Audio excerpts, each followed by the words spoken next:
Have you ever heard the sky enraged? Not the common roll of thunder, but a persistent scream, a furious anguish of nature. That was the sound of the sky that day in Havenwood, Montana, one of those downpours that the old-timers in town still called the tears of the sky. For 72-year-old Sam Hemlock, solitude had gnawed his soul into a hardened shell. But tonight, something had pierced that armor. A dry, sharp crack, like the snap of a bone. The old man jolted up, his aged heart pounding in his chest, drowning out the roar of the rain outside. He hastily lit an oil lamp. The flickering flame not only illuminated the streams of water dripping from the roof, but also seemed to cast light on the very cracks within his own soul. He had weathered worse storms, but the intuition of a man who had lived nearly a lifetime with the land and the sky told him that this storm carried something else, something that did not belong here. Something that was coming for him. Downpour, he muttered, pulling on his worn-out boots and his old woolen blanket. With his battered straw hat pulled down tight, he stepped out onto the covered porch that wrapped around the house. The Sunrise Ranch, his inheritance from his father and his grandfather before him, seemed to blur under the relentless curtain of water. The cornfield, which he had so painstakingly planted weeks ago, would be under threat if the nearby river overflowed. In the flash of lightning, Sam could see that the fence on the east side, the one bordering the Blackwater River, seemed to have given way at some point. He grabbed his oil lamp, shielding the flame as best he could, and ventured into the storm. The mud came up to his ankles, and the water whipped his face with fury. But the old farmer pushed forward with the determination of someone who had survived the harshness of the countryside his entire life. Reaching the damaged fence, he confirmed that several posts had been swept away by the rising river. The water rushed turbulently, carrying branches and debris. It was then that he heard a faint sound, almost imperceptible over the roar of the storm and the raging river, a cry. Sam held his breath, thinking it was a trick of his old ears. But there it was again, the unmistakable cry of a baby. "Good Lord!"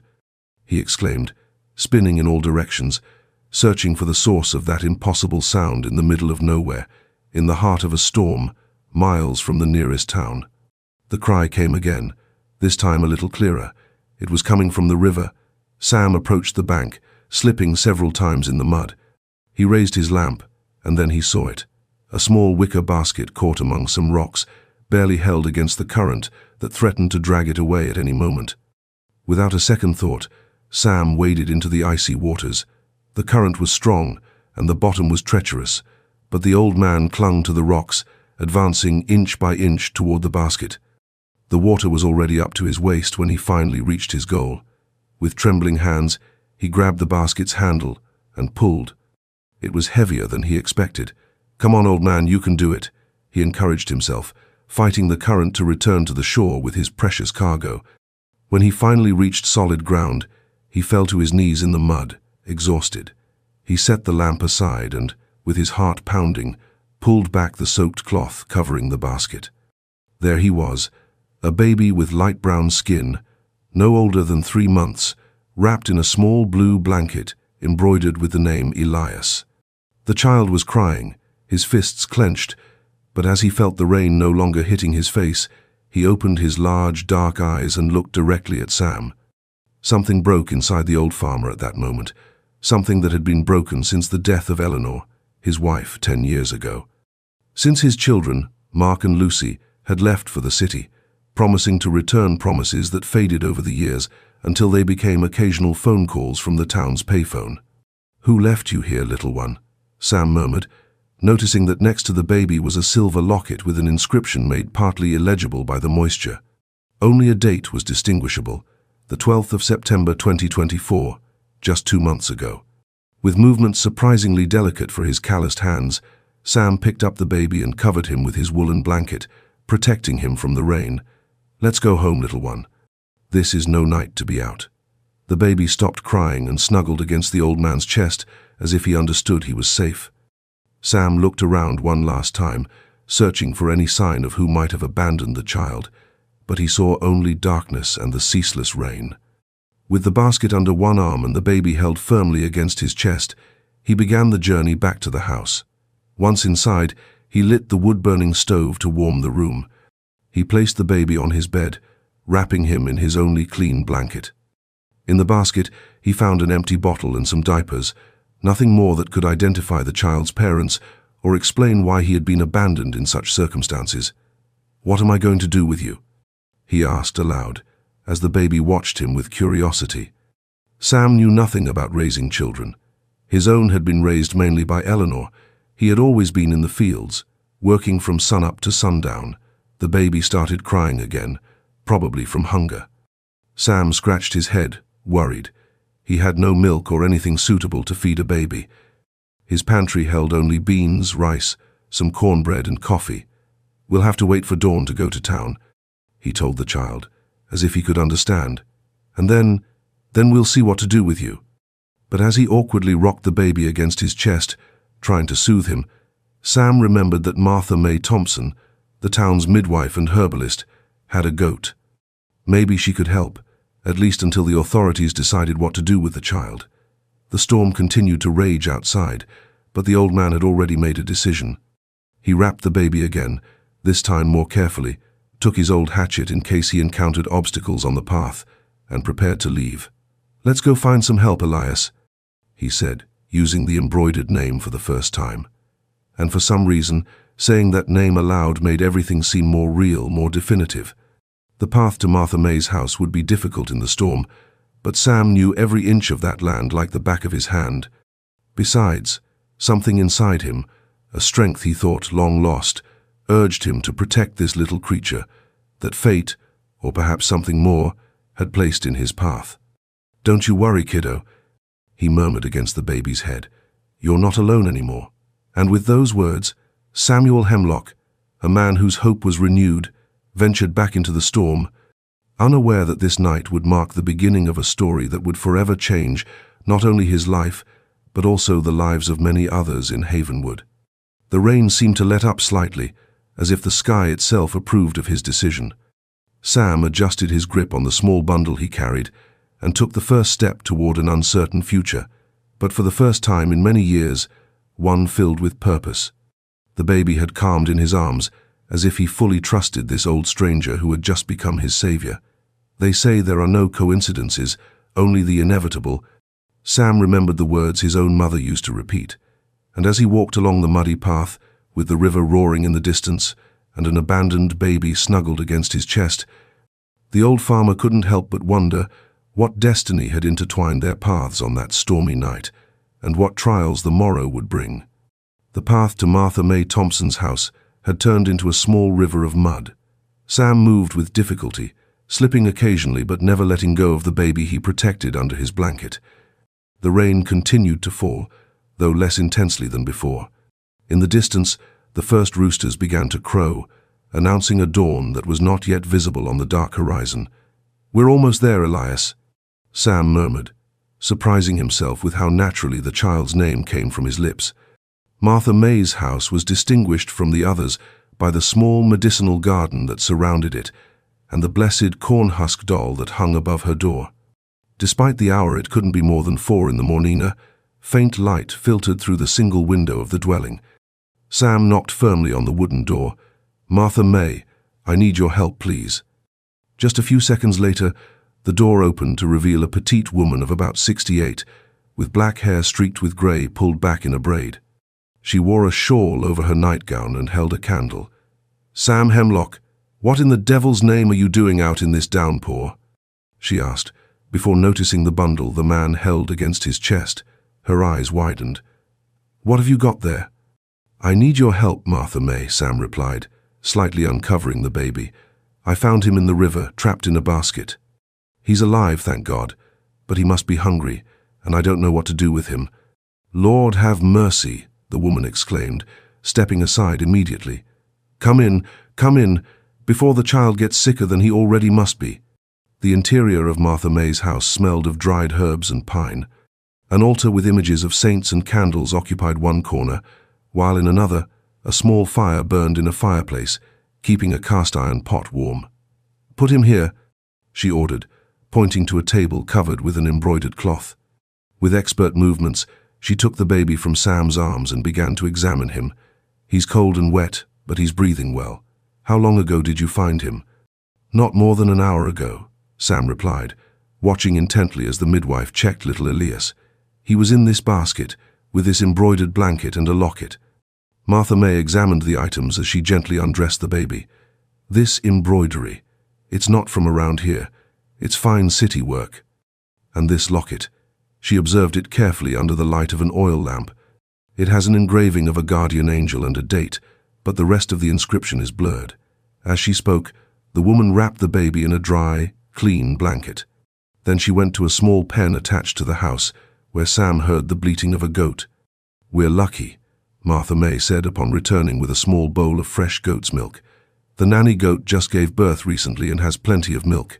It's not ideal for a baby, but it's better than nothing until we can get some baby formula." With a skill born from decades of assisting births and caring for newborns, Martha May fashioned a makeshift bottle using a dropper wrapped in a clean cloth. Elias accepted the food eagerly. "He's hungry, poor thing," the midwife commented. "He must be about 2 or 3 months old, though it's hard to be certain. He's well developed for his age, whatever that is." Sam watched everything in silence, a strange mix of emotions stirring within him. He felt a deep indignation for those who had abandoned a defenseless creature in such circumstances, but also an inexplicable sense of gratitude to the fate that had placed the child in his path. "What are we going to do with him, Martha May?" he finally asked, as the baby sucked forcefully on the makeshift bottle. The woman looked him directly in the eyes. "The right thing to do would be to take him to the authorities, Sam. The police or Child Protective Services, CPS, would handle finding his parents or a family for him." Sam felt a tightness in his chest at those words. He knew it was the logical thing, what the law dictated, but something inside him resisted the idea of handing the child over to strangers. And what if they don't find anyone? Or worse, what if they find the ones who abandoned him and give him back to them? He protested, his voice firmer than he intended. "Whoever left this child in the middle of a storm in a swollen river doesn't deserve to be called a parent." Martha May sighed, a look of understanding crossing her weathered face. "What are you suggesting, Sam? Are you thinking you could take care of him?" The words left his mouth before his mind had fully formed them. "I have a roof over my head, enough food, and my hands are still strong enough to work twice as hard if necessary." The midwife looked at him with a mixture of surprise and skepticism. "Sam, you're 70, 2 years old, and you've lived alone since Eleanor passed. Raising a child isn't like tending your cornfields or your animals. A baby needs constant attention, medicine, clothes, milk." "I know," he interrupted, his determination growing with each word. "But I'll learn. You can teach me, and what I don't know, I'll figure out. This child came into my life for a reason, Martha May. I can't just hand him over like a sack of corn." The baby finished feeding, and Martha May lifted him to help him burp. The little one let out a soft burp and then yawned, his eyes closing heavily. "Look at him," Sam murmured, an involuntary smile forming on his chapped lips. "He already feels at home." Martha May watched the old farmer attentively. She had known Sam Hemlock for decades. He was an honest, hard-working man, and stubborn as a mule. If he said he would take care of the child, he would do it with the same dedication he had shown his land and his animals his entire life. "Reverend Michael has to know about this," she said finally. "He'll know what's legal and what's not. Besides, we have to look for the child's parents, at least to be sure they're not desperately searching for him." Sam nodded, although inside he doubted that anyone who truly wanted a child would abandon him in that way. "We can go see the Reverend in the morning. The boy needs to rest, and the storm hasn't completely passed. You can stay here until the sun comes up," Martha May conceded. "I'll prepare a makeshift bed for you by the fireplace. The child can sleep in that basket. I'll clean it and put some clean cloths in it." While the midwife was busy preparing a comfortable place for the baby, Sam went to the window. The rain had subsided to a steady drizzle, and the sky was beginning to timidly brighten in the east. A new day was about to begin, and with it, a new chapter in the old farmer's life. "Thank you, Martha May," he said in a low voice when the woman returned with the baby, now asleep in the clean basket. "I don't know what I would have done without your help." "Don't thank me just yet," she replied with a tired smile. "This is just the beginning. If you really plan on keeping the boy, you have a long road ahead of you." Sam looked at little Elias, so helpless in his sleep, and felt a determination he hadn't experienced since his youth. "I'm ready," he affirmed. "Whatever the road, I'll walk it."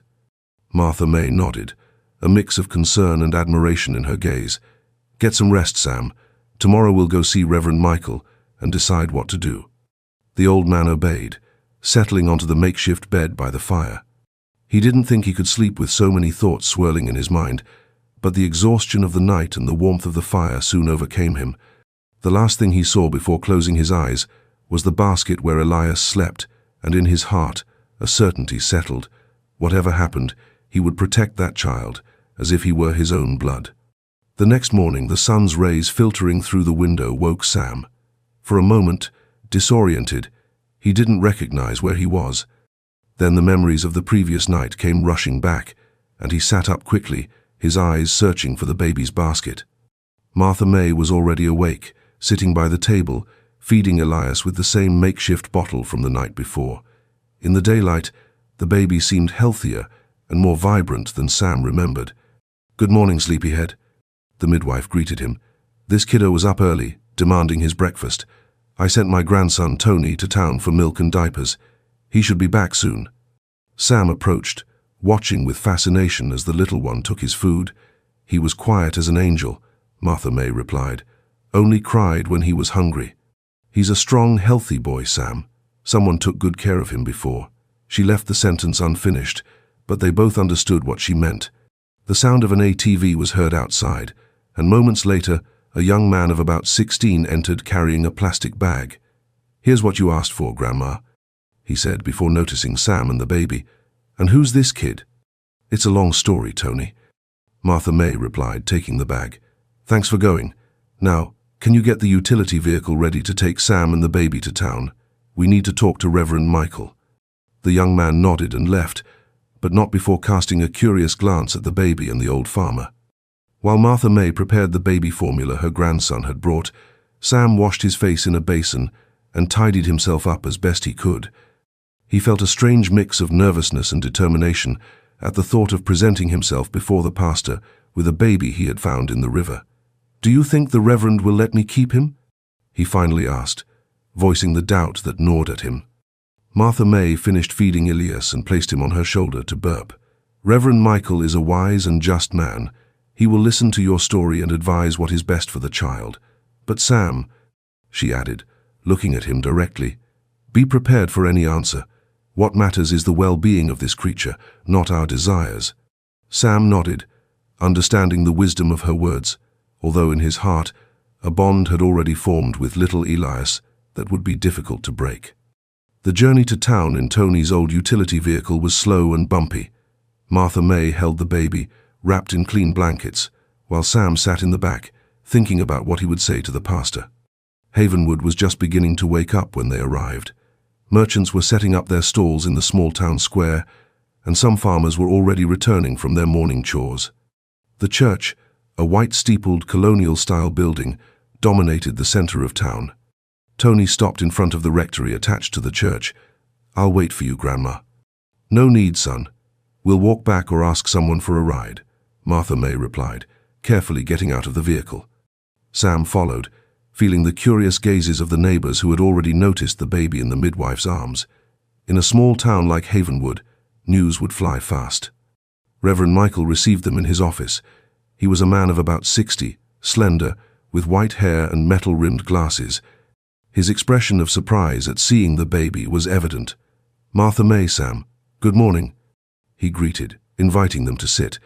"I see you've brought company. Whose beautiful baby is this?" "That's precisely the issue, Reverend," Martha May began, explaining in detail how Sam had found the child the night before. The pastor listened attentively, his face reflecting a growing concern. When the midwife finished her story, he approached to observe little Elias, who was sleeping peacefully at that moment. "It's truly a miracle that this child survived," the priest commented. "Last night's storm was one of the worst in years." Sam leaned forward in his chair. "Reverend, I know the right thing to do would be to notify the authorities, but—" He paused, searching for the right words. "I'd like to ask your permission to take care of him, at least until his parents show up, if they ever do." Reverend Michael observed the old farmer with a penetrating gaze. "Sam, Raising a child at your age and in your circumstances would be extremely difficult. Besides, there are legal considerations we can't ignore. I know, Reverend, but... However, the priest interrupted, I also know you are a man of honor and your word. If you say you will care for the child, you will do it well. He took off his glasses and cleaned them thoughtfully with a cloth. I propose the following. We will make an announcement at the Sunday service and post notices in the nearby towns. If no one claims the child within a month, we will consider other options. Sam felt a momentary relief, although he knew this was just the first step on a long road. And in the meantime, you and Martha May will care for the little one. I will speak with the mayor to explain the situation and avoid immediate legal problems. But Sam, the priest looked at him seriously, you must understand that if the child's parents appear, or if higher authorities decide to intervene, you will have to comply with their decision. The old man nodded, although in his heart he had already begun to consider Elias a part of his life. I understand, Reverend, and I thank you for your help. Before they left, Reverend Michael blessed the baby and agreed to visit them at the ranch in the coming days. He also gave them some diapers and baby clothes from the parish's donation storage. As they left the rectory, several curious neighbors had gathered discreetly, trying to get a glimpse of the mysterious baby. Among them was Tom Miller, the town's postman, a middle-aged man known for his love of news and gossip.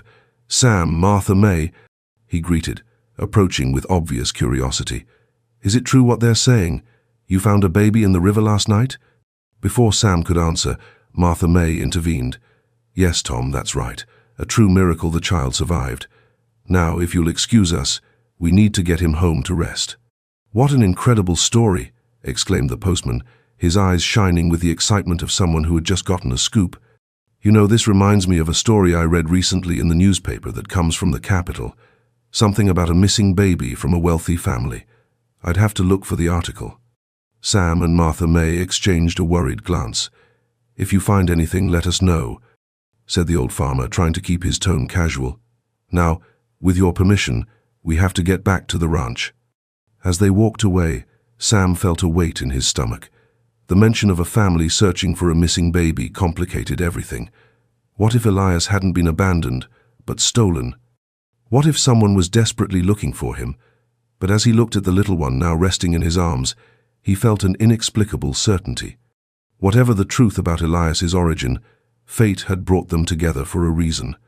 And Samuel Hemlock was not a man to question the designs of heaven, but to accept them with humility and do the best he could with the cards life dealt him. The return to the Sunrise Ranch was silent. Sam walked alongside Martha May on the still muddy path, each lost in their own thoughts. The conversation with Reverend Michael and the comment from Tom Miller had sown worries that neither dared to voice aloud. The storm had left its mark on the landscape, fallen branches, damaged fences, and small landslides on the nearby hills. But there was also a strange beauty in the newly washed world, with the scent of damp earth and the song of birds celebrating the sun's return. Look, Elias, Sam murmured to the baby dozing in his arms. That's our home. The ranch was visible in the distance, modest but dignified, with its whitewashed log walls and its reddish shingled roof. Upon arriving, they found that water had seeped into some corners of the house, but nothing that couldn't be fixed with hard work and patience. We need to improvise a crib, said Martha May, inspecting the inside of the house with a critical eye. And you'll need more things for the child: diapers, clothes, medicine in case he gets sick. I'll sell a couple of chickens and maybe a goat, Sam replied, mentally calculating his scarce financial resources. That should be enough for the basics. The midwife shook her head. Save your animals, Sam. I'll talk to the ladies in town. When they hear about the baby, there will be no shortage of people donating clothes their children have outgrown. They spent the next few hours setting up a space for Elias. Sam found an old wooden crate that, with a makeshift mattress of clean cloths, would serve as a crib. Martha May, with practical knowledge born from a lifetime of assisting mothers and children, taught him how to change diapers, prepare formula, and recognize the baby's different cries. This one is from hunger, she explained, as Elias sobbed with a particular pitch, and this other one means he's uncomfortable or wet. With time, you'll distinguish them better than I can. At dusk, as Martha May prepared to return to town, She left a detailed list of instructions and promised to come back the next day. "I can stay the night if you want," she offered, noticing the anxiety on the old farmer's face. "No, no," Sam refused with a gesture. "You've done enough for today. Elias and I will be fine. We have to get used to each other." When the midwife left, silence fell over the ranch, occasionally broken by the sounds of the night and the soft whimpers of the baby. Sam sat in his old rocking chair next to the improvised crib, feeling a mixture of fear and determination. "It's you and me now, kiddo," he said in a low voice. "I don't know much about raising kids, but I'll learn. I promise you." That first night was a challenge. Elias woke up several times, crying from hunger or discomfort.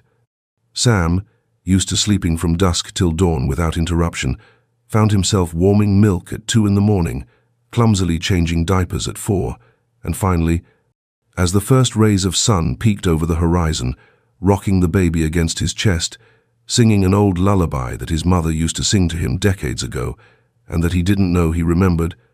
"Hush, little baby, don't you cry." The following week, a new routine was established at the Sunrise Ranch. The news of the baby found in the river spread quickly through Havenwood and the neighboring towns. Just as Martha May had predicted, women arrived with used but clean clothes, unsolicited advice, and the inevitable curiosity to meet the miracle child, as some began to call him. Reverend Michael kept his word and informed the local authorities. The mayor, Gus Evans, a pragmatic man respectful of community traditions, gave his informal blessing for Sam to care for the child, while his biological parents were sought. "In the hands of the state bureaucracy, who knows where that creature would end up," he had commented, recalling previous cases of children lost in the system. But not everyone received the news with the same understanding. Some voices in the town questioned the ability of an elderly, solitary man to raise a baby. Others speculated about the child's origin, fueling increasingly elaborate rumors. "I heard he might be the son of some big city criminals," a woman whispered in the general store, not knowing that Sam was in the next aisle. "Why else would they abandon a baby like that?" "I think he's the son of some young girl from town who didn't want the responsibility," another replied. "You'll see, the mother will show up when the scandal dies down." Sam learned to ignore the rumors, focusing on what truly mattered, Elias's well-being. Each day brought new challenges and small victories. The baby's first smile brought the old man a joy he hadn't felt in years. A cold, on the other hand, plunged him into an anguish that only Martha May's medicinal knowledge could alleviate. The month-long deadline that Reverend Michael had set to search for the child's parents passed without anyone claiming Elias. Tom Miller, the postman, never found the article he mentioned about a missing baby, which partially eased Sam's concern.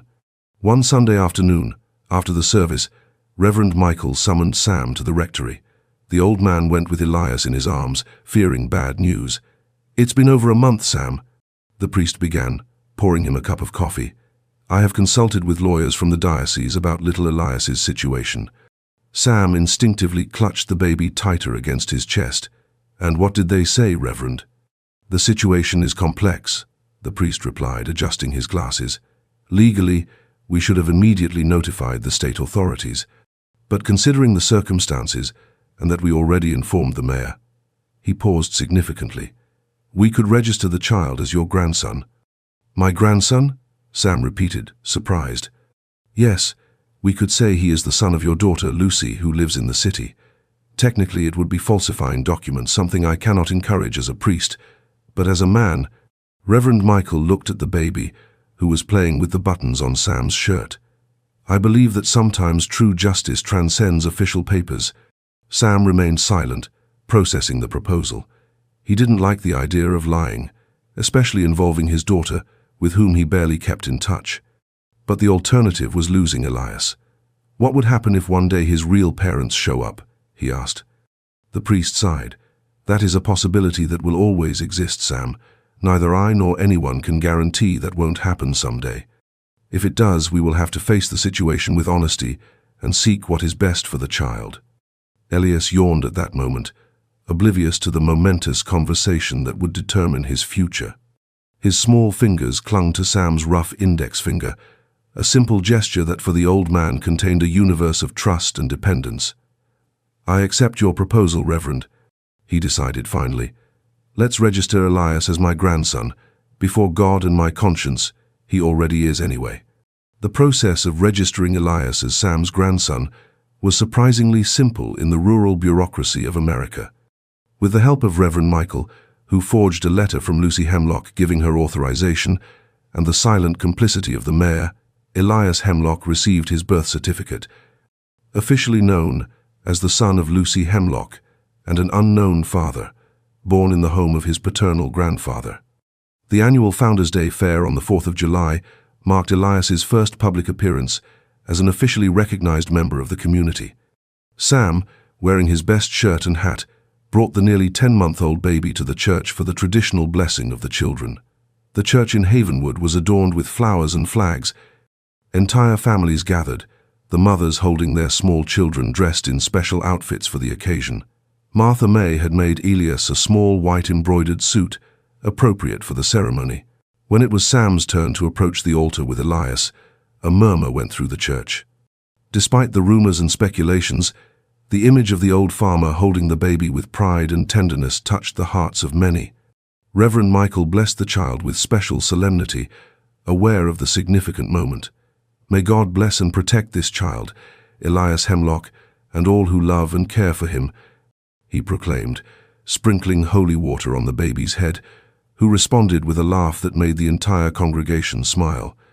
It was during the subsequent celebrations in the town square that Sam first noticed the stranger, a well-dressed, middle-aged man who watched from a distance with too much interest to be simple curiosity.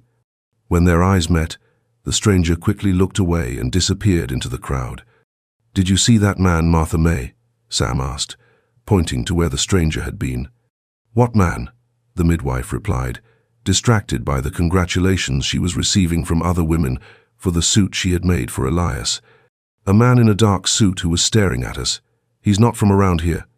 Martha May scanned the square, but the man had vanished. He probably came for the fair. Many people come from the ranches and nearby towns for Founders' Day. Sam nodded, but a sense of unease settled in his chest. The man didn't look like a local farmer or a regional merchant. There was something in his posture, in his clothes, that spoke of a big city and money. The feeling of being watched persisted throughout the celebration. Several times, Sam thought he glimpsed the man in the crowd, always watching, always disappearing when their gazes were about to meet. As evening fell, he decided to return to the ranch earlier than planned. Something in his gut told him it was better to keep Elias away from overly curious eyes. "I'm leaving now, Martha May," he announced, picking up the small bag with the baby's things. "Elias is tired and could catch a chill in the night air." The midwife noticed the tension in his voice. "Is everything all right, Sam? You seem worried." "It's nothing," he lied, forcing a smile. "Just an old man's fatigue. It's been a long day." The road back to the ranch had never seemed so lonely or so exposed. Every shadow among the trees, every sound in the undergrowth made him turn, expecting to find the mysterious observer.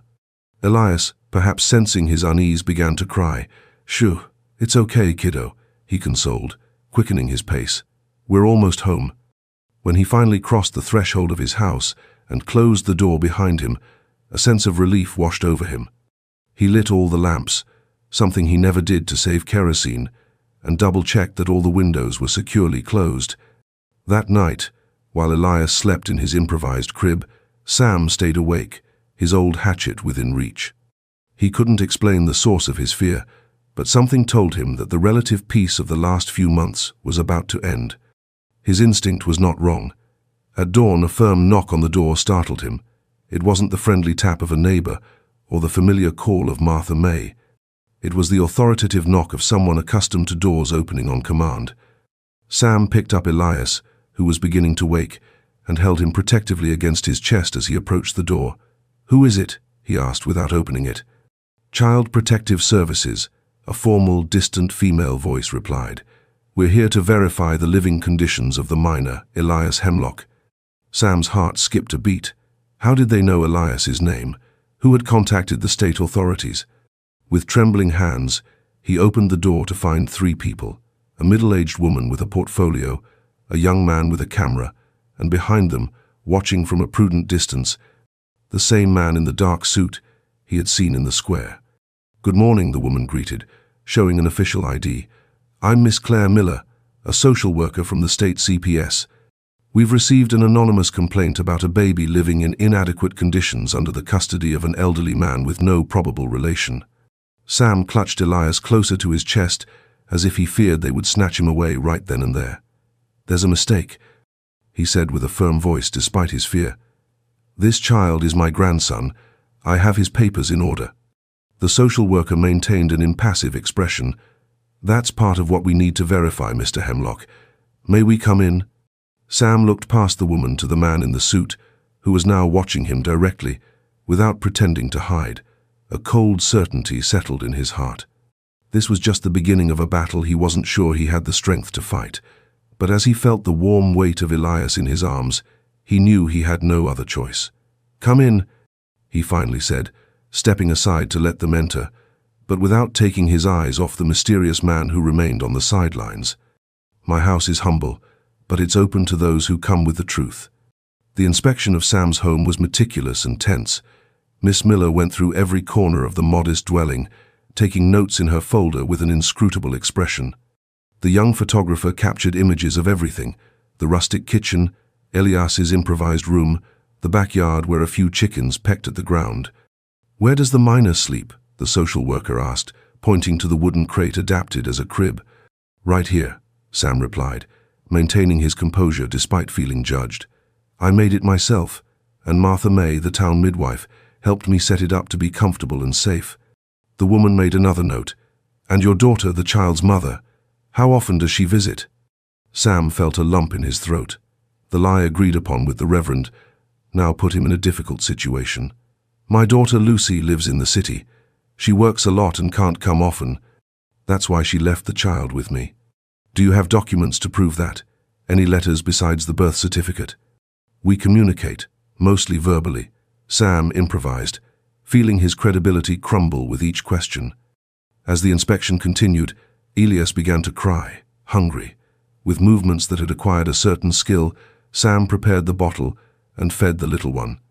The social worker observed the scene with professional interest. "I see you know how to care for the baby," she commented, her tone softening slightly. "That's a point in your favor." "I do what's necessary," Sam replied simply. When Miss Miller finished her notes, she sat at the kitchen table and looked directly at Sam, who was still holding Elias. "Mr. Hemlock, I'll be frank with you. The material conditions of your home are humble but acceptable. It's clear that you are doing your best to care for the child. However," she paused significantly, "there are irregularities in the documentation and in the story of how this baby came into your custody. Our department has received information suggesting that the minor may not actually be your grandson." Sam felt the ground move beneath his feet. "What kind of information?" he asked, trying to remain calm. The social worker put her documents back in her portfolio.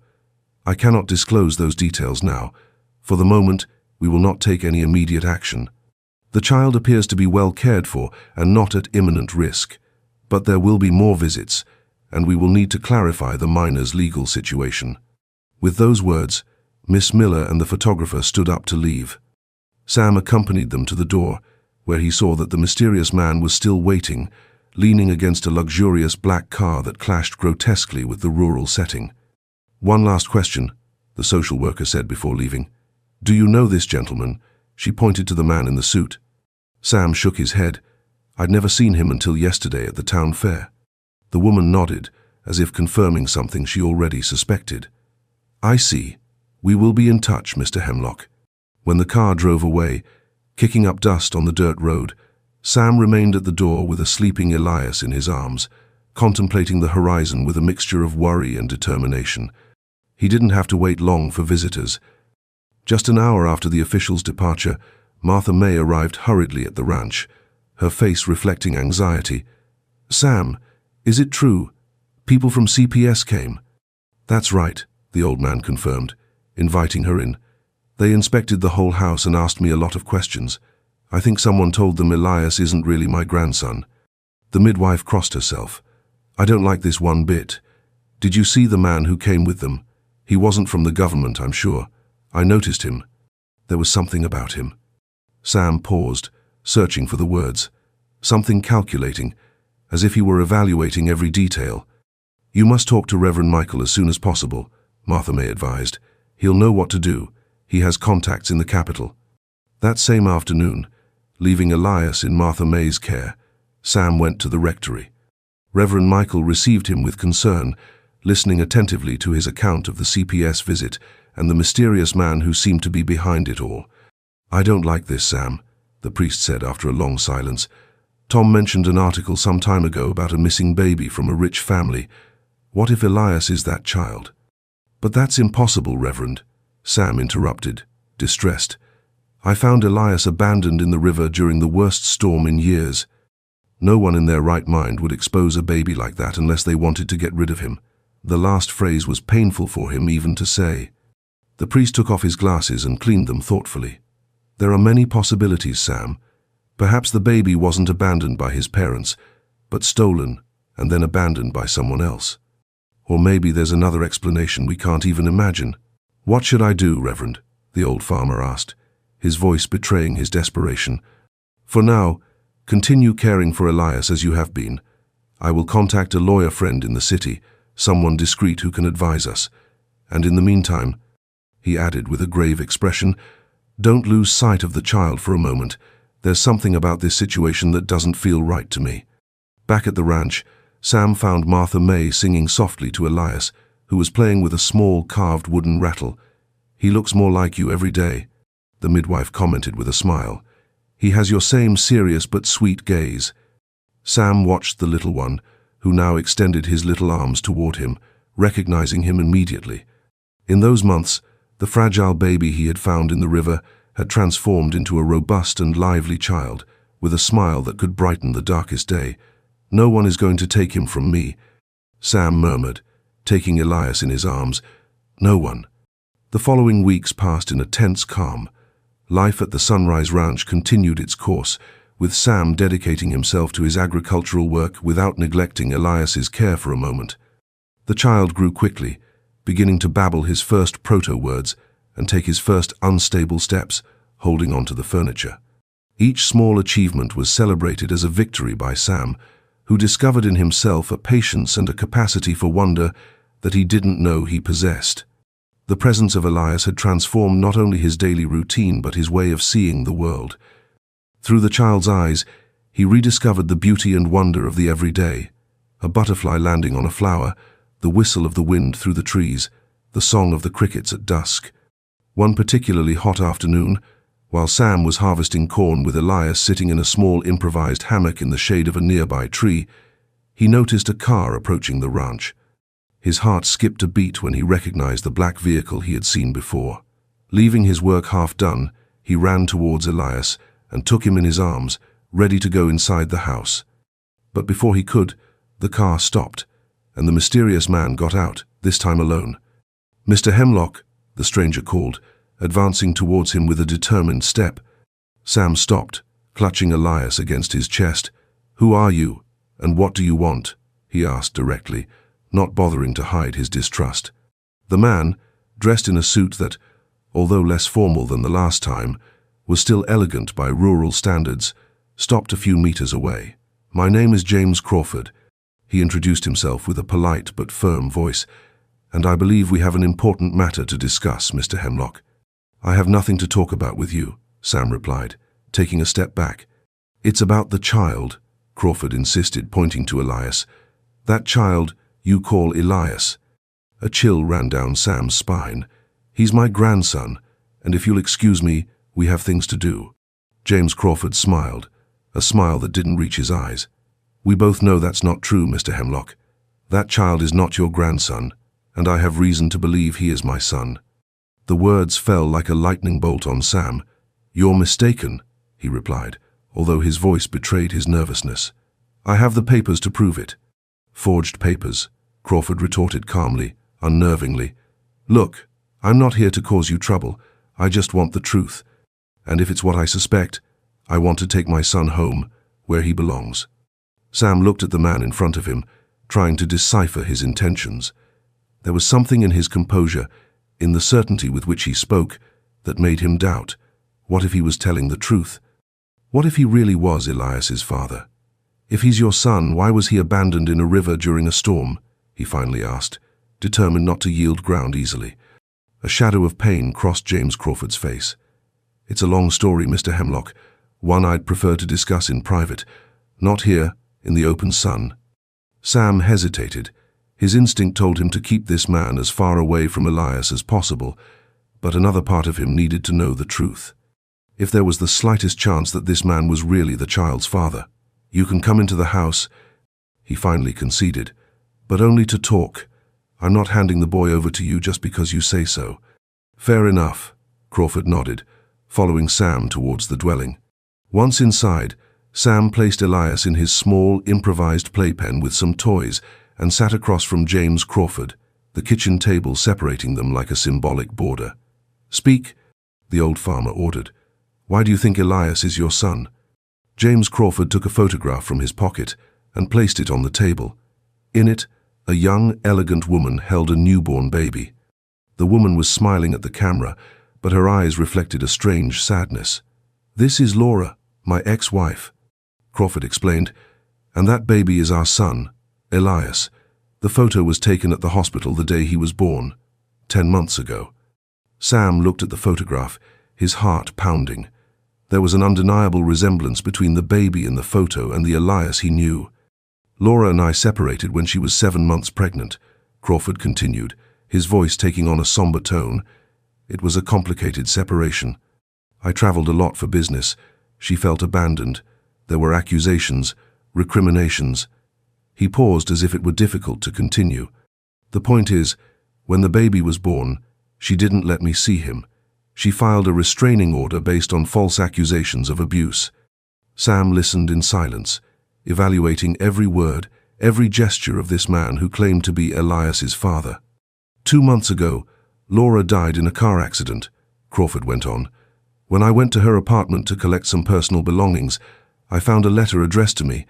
In it, she confessed that in an act of extreme revenge, she had abandoned our son where I would never find him. She didn't specify where, only mentioned that she had left him to the will of the river. Sam felt a chill. The description matched the circumstances in which he had found Elias all too well. I've been searching for my son ever since, James continued. I hired private investigators who tracked rumors of a baby found in the region after that big storm. All the leads brought me here, to you. Do you have any proof beyond that photograph and your word? Sam asked, clinging to any possibility that this man was mistaken. James Crawford then took another object from his pocket, a silver locket, identical to the one Sam had found in the basket with Elias. It's a set, Crawford explained. 2 identical lockets with a guardian angel, one for the mother, one for the son. It was a family tradition, of Laura's. I suppose she placed one of the lockets with the baby before. His voice broke slightly. Sam rose slowly and went to a small wooden box where he kept his most precious objects. From it, he took out the locket he had found with Elias. Placing it next to the one Crawford had brought, there was no doubt. They were identical.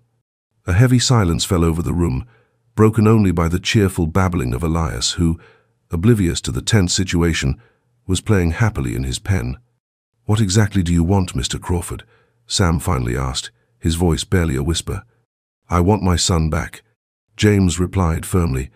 I want to take him home, give him the life he deserves, the education, the opportunities that his mother denied him by abandoning him, and that you, with all due respect, cannot provide for him here.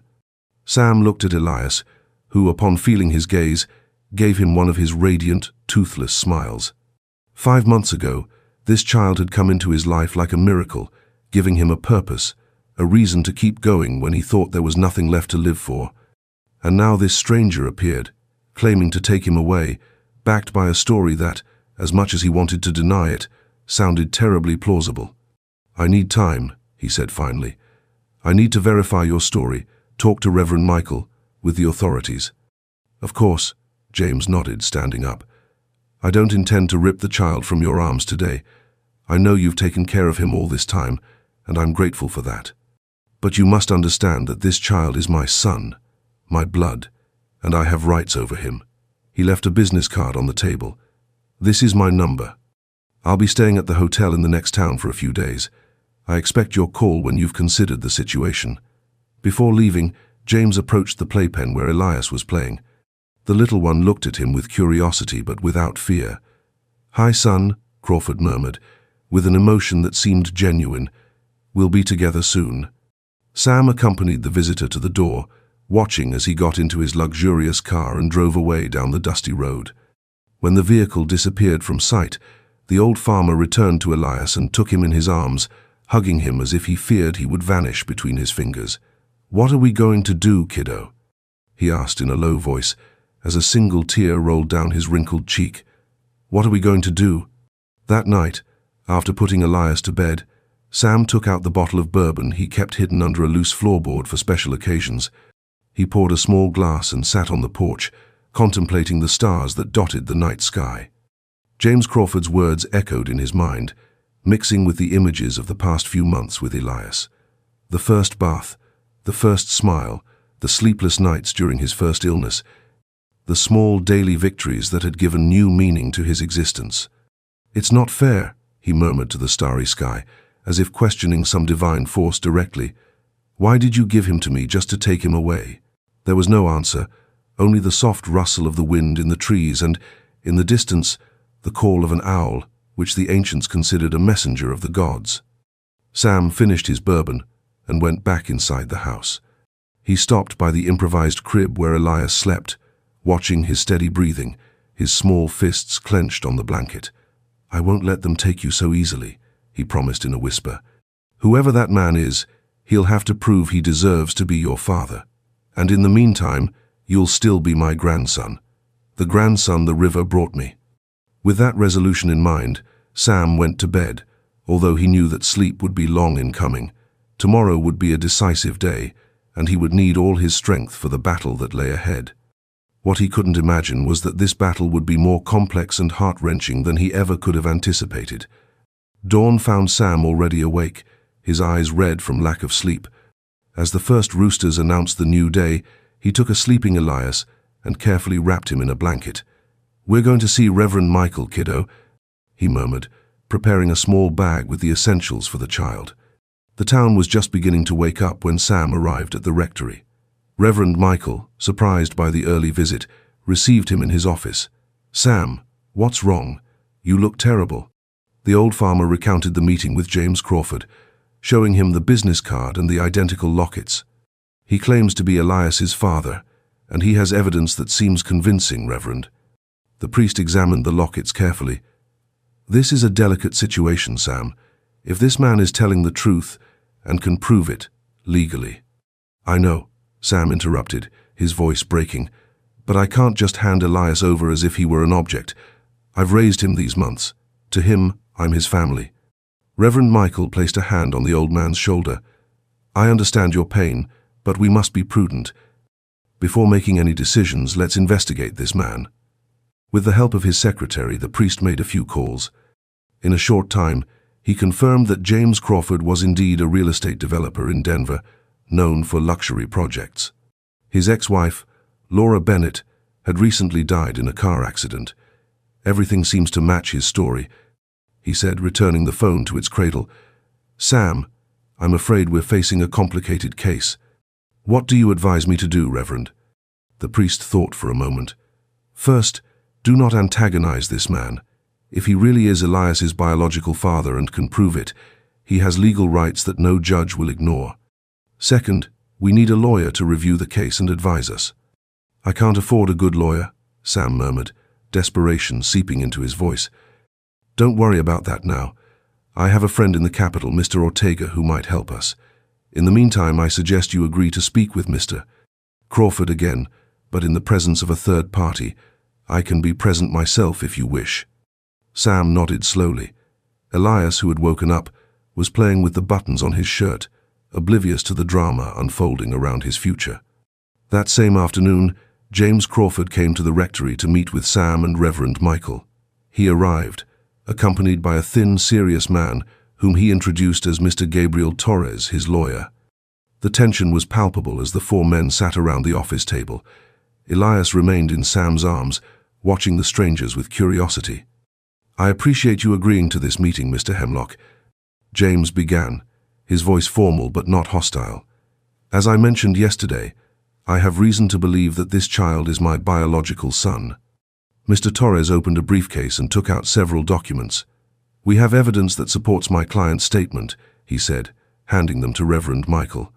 "The original birth certificate of Elias Crawford Bennett, the letter from the late Mrs. Bennett confessing to the abandonment of the child, and photographs that confirm the resemblance."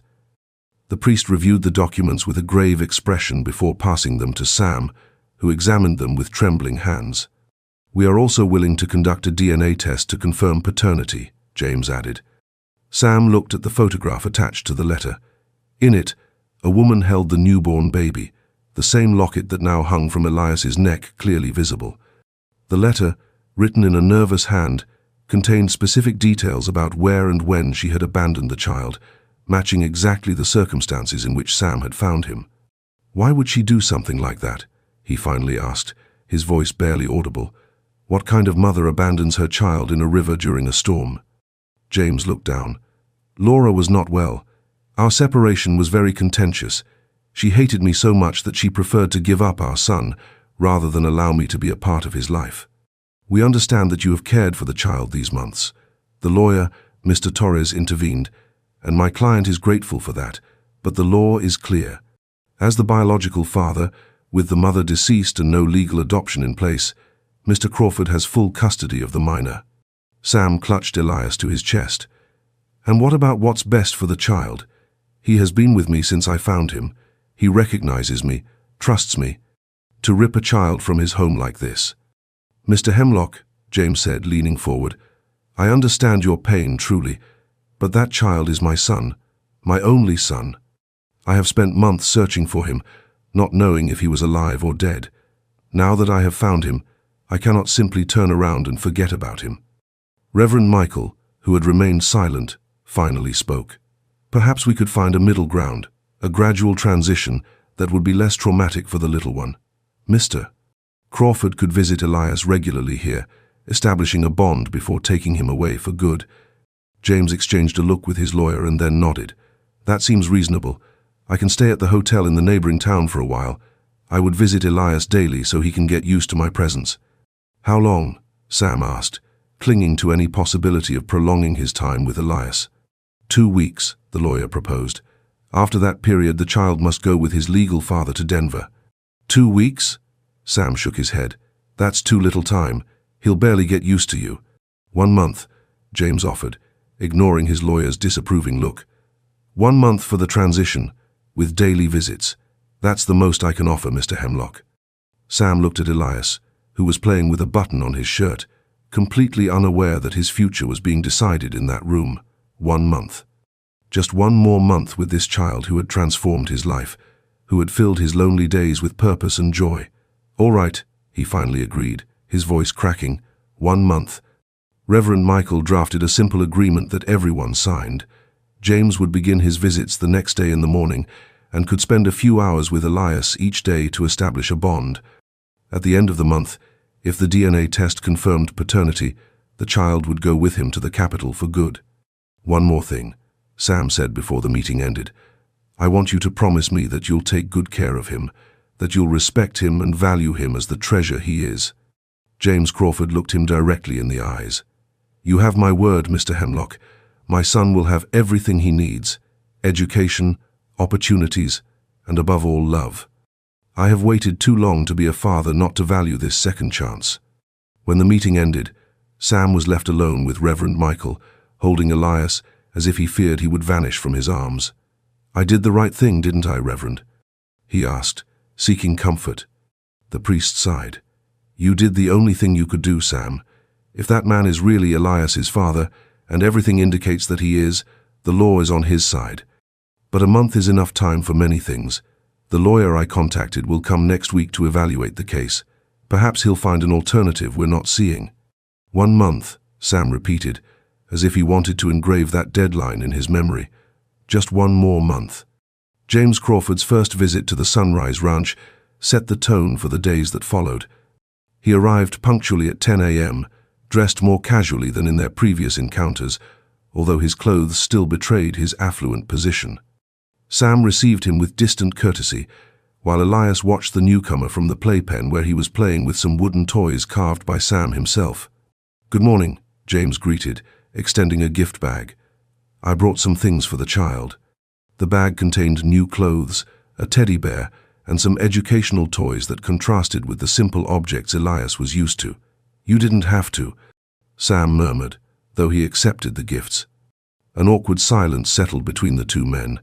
Finally, James approached the playpen and tried to interact with Elias, who reacted by hiding behind a cushion, looking at the stranger with distrust. "It's normal for him to be wary," Sam said, feeling a pang of satisfaction at seeing that the child was not immediately receptive to the newcomer. "He's not used to strangers." James nodded, trying to hide his disappointment. "Of course, it will take time." For the next hour, James tried different approaches to win Elias's trust. He showed him the toys he had brought, spoke to him in a soft voice, and even tried to play peekaboo. The child watched him with curiosity but kept his distance, frequently seeking Sam's reassuring gaze. "Can I ask you something, Mr. Hemlock?" James said finally, when it became clear that his attempts were not progressing. "How did you manage to win his trust when you found him?" The question took Sam by surprise. He hadn't expected the businessman to genuinely seek his advice. "Time and patience," he replied after a pause. "I didn't try to force it. Children are like wild animals. They sense when you're trying to rush them. I was just there day and night, attending to his needs, talking to him even though he didn't understand my words." James looked at him with a mixture of respect and frustration. "I don't have that much time. Only a month to create a bond that you developed in 5. Sam felt a pang of compassion, despite his resistance to feeling any empathy for the man who was coming to take Elias away. "Try singing to him," he suggested finally. "He likes lullabies, especially 'Hush, Little Baby.'" The businessman seemed genuinely grateful for the advice. With some hesitation, he began to sing the traditional American lullaby.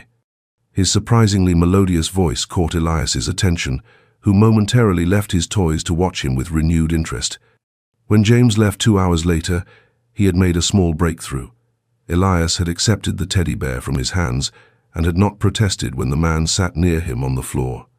"I'll be back tomorrow," James announced. "Perhaps we could take a walk around the area so the child gets used to my presence in different contexts."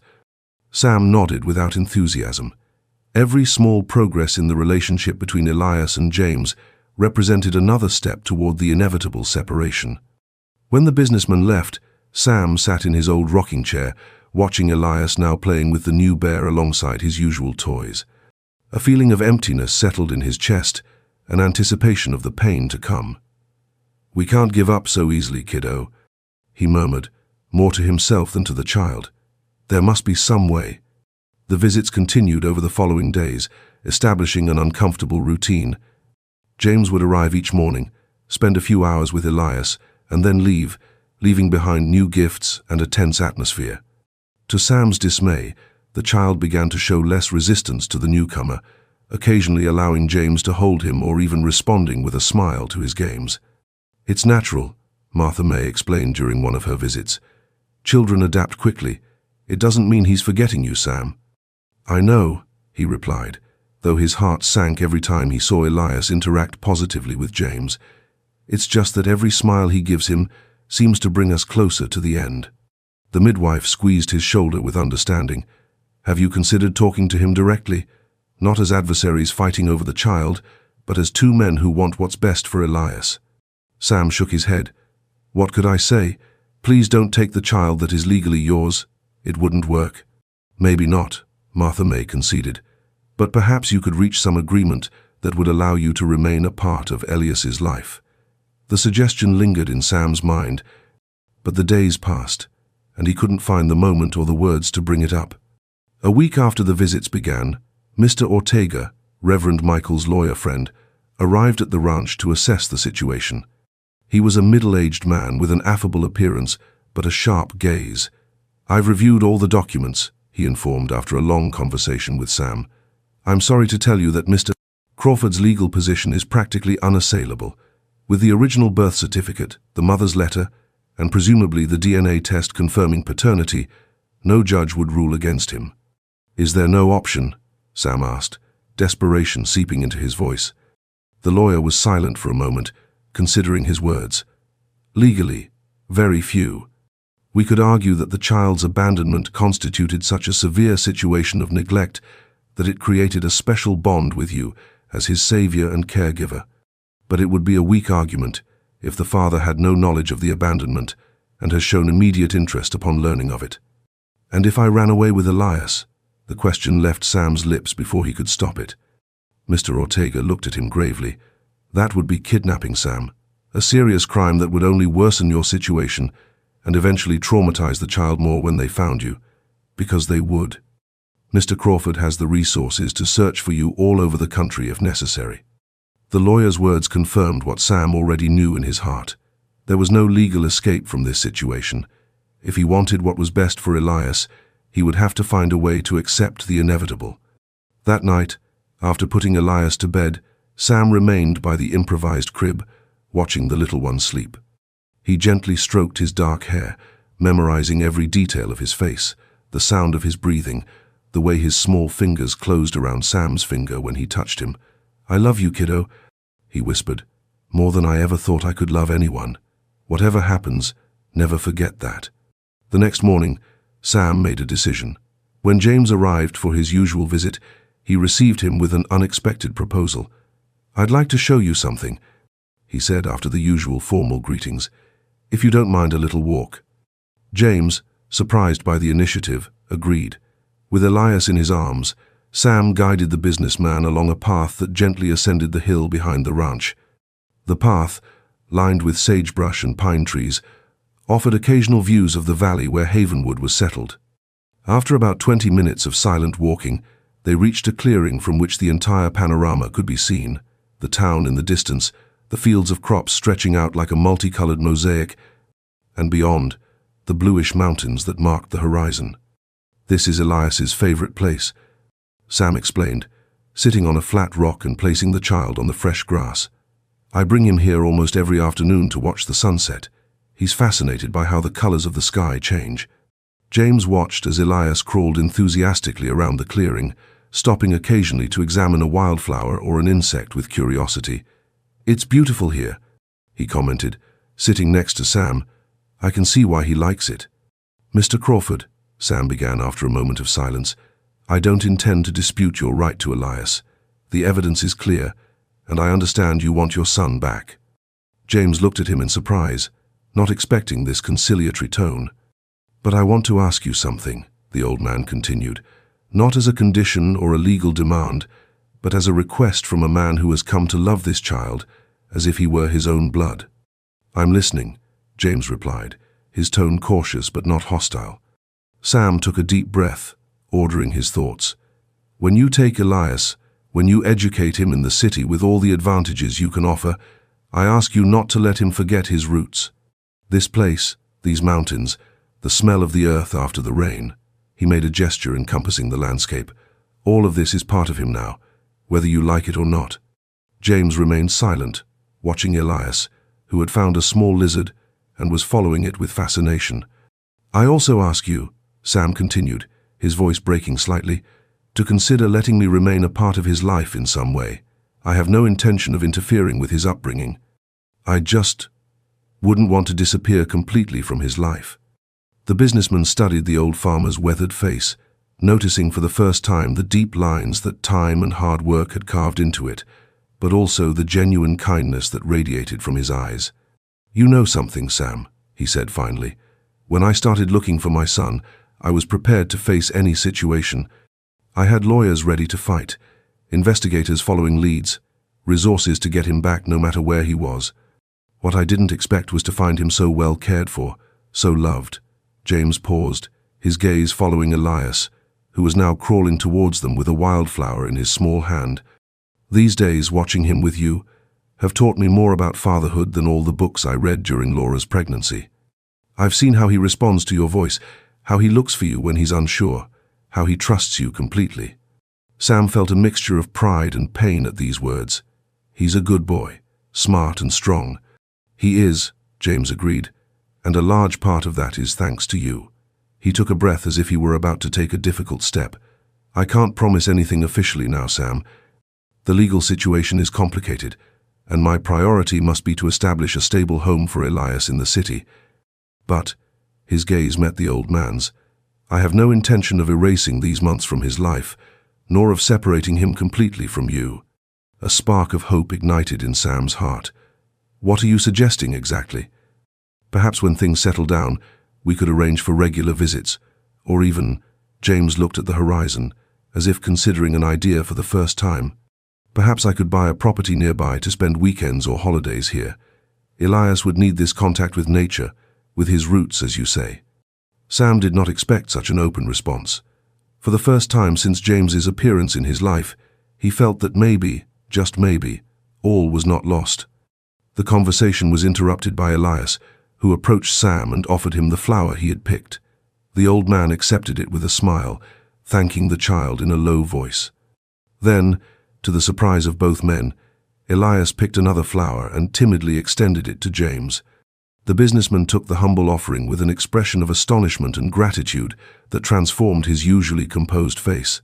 "Thank you, son," he murmured, his voice thick with emotion. At that moment, as the three of them contemplated the landscape stretching before them, something imperceptibly changed in the dynamic between these two very different men, united by their love for the same child. The return to the ranch was in a more comfortable silence than the trip up. Elias, tired from the excursion, had fallen asleep in Sam's arms, who carried him with the familiarity born of months of care. Upon arriving, Sam laid the child in his crib to continue his nap. When he returned to the porch where James was waiting, he noticed the businessman observing the ranch with new eyes, as if evaluating something. "You have good land here," James commented. "How many acres does your property cover?" 12, Sam replied, surprised by the sudden interest, "plus another 5 that I lease to plant corn when the rains are good." James nodded thoughtfully. "And are the adjoining lands for sale?" "Old man Eugene, my neighbor to the north, has mentioned he wants to sell to move to Wyoming with his daughter. His children don't want to continue farming." Sam narrowed his eyes, intrigued. "Why do you ask?" James seemed to hesitate for a moment before replying, "Just an idea I'm considering. Nothing concrete yet." Before Sam could inquire further, the sound of an approaching vehicle interrupted the conversation. An unknown car stopped in front of the ranch, and from it descended Mr. Torres, James's lawyer, accompanied by another man carrying a briefcase. James greeted Torres with a tense expression. "We need to talk, in private." James's expression hardened instantly, returning to the formality of their first encounters. "Of course, Sam, if you'll excuse us." The three men moved a few meters away, holding a conversation in low voices but visibly intense. Sam watched from the porch, a disturbing premonition forming in his mind. Something in James's expression, in the rigidity of his posture, told him that whatever they were discussing would drastically change the fragile understanding they had begun to build. After a few minutes, James broke away from the group and returned to Sam, his face having regained its mask of distant professionalism. "I have to go," he announced abruptly. "An urgent matter has come up that requires my immediate attention in the city." "Will you be back tomorrow for your regular visit?" Sam asked, noticing the change in his attitude. "Of course. The visits will continue as agreed." James paused, as if considering saying something more, but finally he just formally extended his hand. "Until tomorrow, Mr. Hemlock." Sam shook the offered hand, feeling that the wall between them, momentarily cracked during their excursion to the hill, had been rebuilt in a matter of minutes. As he watched the car drive away in a cloud of dust, Sam was certain that the twist he had so feared had just occurred, though he did not yet understand its exact nature. The next morning dawned, covered by an unusual fog for the season. Sam, who had slept little, was preparing Elias's breakfast when he heard an approaching vehicle. Through the window he saw it wasn't James's car, but an official van with the state CPS logo. His heart raced.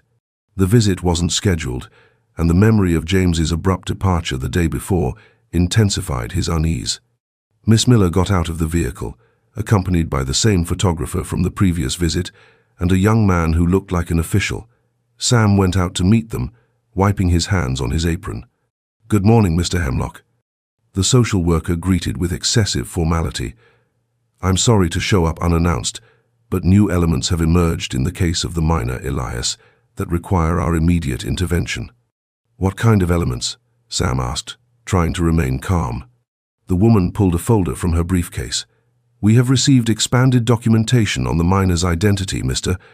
James Crawford has presented conclusive proof of his paternity, including a preliminary DNA test conducted yesterday with the hair sample his lawyer obtained during his last visit."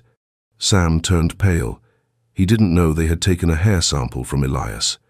"And additionally," the official continued, "a court order has been issued granting provisional custody to Mr. Crawford, considering the irregular circumstances under which the minor has remained here."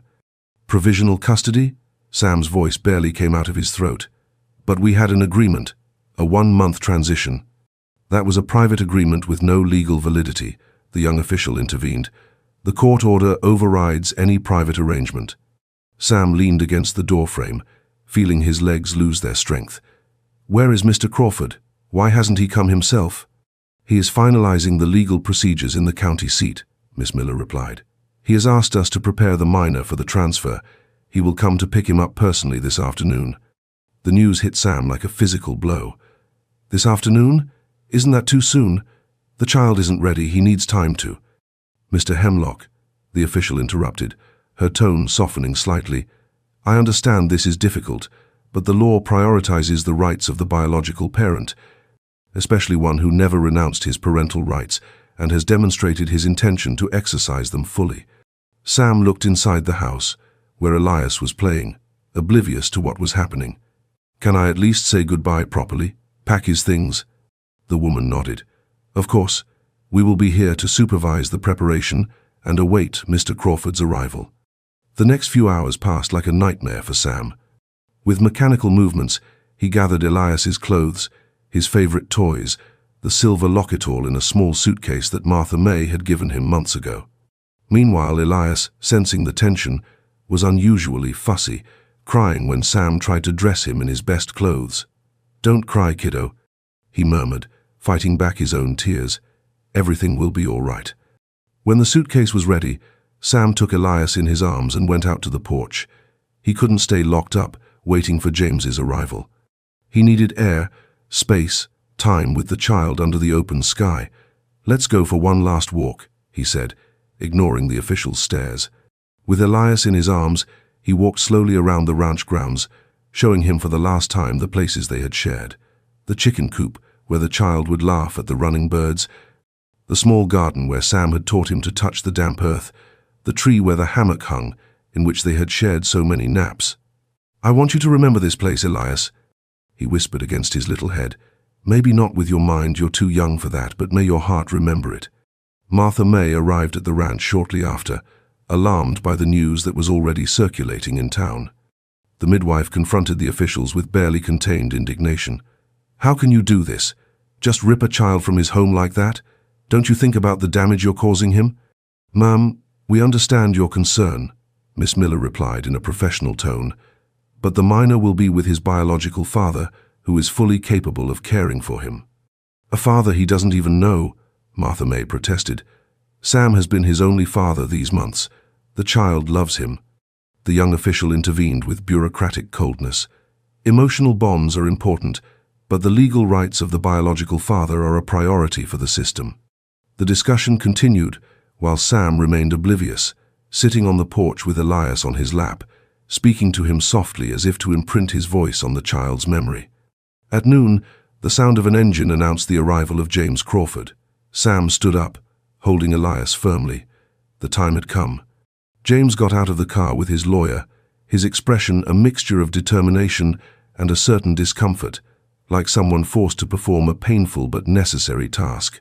"Sam," he greeted with a distant formality, so different from the warmth he had shown the day before on the hill. "I'm sorry things had to be accelerated this way." "What happened to our agreement?" Sam asked, his voice barely controlled. "We said a month, and yesterday we talked about maintaining some contact." Mr. Torres intervened before James could respond. "Circumstances changed, Mr. Hemlock. The DNA test definitively confirmed paternity, and considering the irregular custody situation, my client chose to legally secure his rights immediately." Sam looked at James, searching his eyes for any trace of the understanding they had begun to build. Is that the only reason? Or is there something else you're not telling me? A flash of guilt crossed James's face but was quickly replaced by a neutral expression. It's for the best for everyone, Sam. A prolonged transition would only make things more difficult. More difficult for whom? The old man asked, bitterness filtering into his voice. For Elias, or for you? James didn't answer directly. Instead, he extended his arms. We have to go now, please. Elias, sensing the tension, clung to Sam's neck, starting to cry. The sound broke something inside the old farmer, who instinctively stepped back, pressing the child against his chest. You can't take him like this, he pleaded. He's scared. He doesn't know you well enough. Miss Miller approached with a compassionate but firm expression. Mr. Hemlock, don't make this harder. The transfer is authorized and must be carried out today. For a long moment, no one moved. Sam held Elias, who was crying inconsolably, clinging to the only security he had ever known. James, with his arms still outstretched, seemed torn between his determination and a growing discomfort at the child's evident suffering. It was Martha May who broke the impasse, approaching Sam and placing a hand on his shoulder. Sam, she said softly, if you resist now, you'll only make things worse for yourself and for the child. The truth in those words penetrated Sam's desperation. With a supreme effort, he controlled the urge to flee with Elias, and instead began to whisper soothing words to him. It'll be all right, he murmured, rocking him gently. This man will take good care of you, and I will always be here waiting for you. Gradually, Elias's sobs subsided. Sam kissed him on the forehead and, with a broken heart, handed him to James. The handover was traumatic. As soon as he felt the unfamiliar arms, Elias began to cry again, forcefully, extending his little arms towards Sam. The old man had to use all his willpower not to snatch him back. Take this, he said, handing James the small suitcase and an additional bag. It's his things, clothes, toys, and in there is his favorite blanket. He can't sleep without it. His voice broke. I prepared some jars with the clover honey he likes. It helps when he's fussy at night. James nodded, visibly moved despite his effort to maintain composure. Thank you. I assure you he will have the best care. One last thing, Sam added, taking out a small object wrapped in a handkerchief. It's a carving I made for him, a little wooden horse, so that he doesn't forget me completely. James took the object, his professionalism momentarily shattered by an expression of genuine compassion. He won't forget you, Sam, I promise. The officials supervised the transfer of the belongings to the car while James tried in vain to calm Elias, who continued to cry and look towards Sam. It's time, Mr. Torres announced, opening the back door where they had installed a baby seat. James secured Elias in the seat, helped by Miss Miller, who explained how to correctly adjust the belts. The child's crying could be heard even with the windows closed. Before getting in the car, James approached Sam one last time. When things calm down, we can talk about visits. I don't want you to disappear completely from his life. Sam nodded mechanically, not really believing those words. Take good care of him, was all he could say. The car started, taking Elias away and leaving behind a trail of dust and the echo of his inconsolable crying. Sam remained motionless, watching the vehicle drive away until it disappeared over the horizon. Martha May approached and placed her hand on the old man's shoulder. Let's go inside, Sam. You shouldn't be alone now. But Sam didn't move. Leave me, please, he asked in a low voice. I need this moment. Understanding, the midwife discreetly withdrew, promising to return later. Only then, when there was no one left to see him, did Samuel Hemlock allow himself to break down. He fell to his knees in the dust of the road, as the tears he had held back for hours finally flowed freely down his weathered face. The following days passed in a blurry nightmare for Sam. Elias's absence turned the ranch into an empty space, devoid of meaning. The silence, once a welcome companion after a day's work, was now oppressive, accusatory. The routines he had established around the child lost their purpose. He would wake at dawn out of habit, automatically reaching for the empty crib. He would prepare 2 cups for breakfast, only to realize his mistake moments later. In the afternoons, he found himself staring at the horizon from the porch, waiting to hear a laugh that was no longer there. You have to eat something, Sam, insisted Martha May, who visited him daily since Elias's departure. "You can't let yourself die like this." But Sam barely touched his food.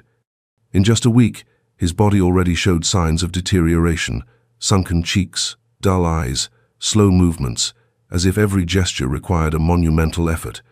Reverend Michael also visited him, offering spiritual comfort that Sam listened to with distant courtesy.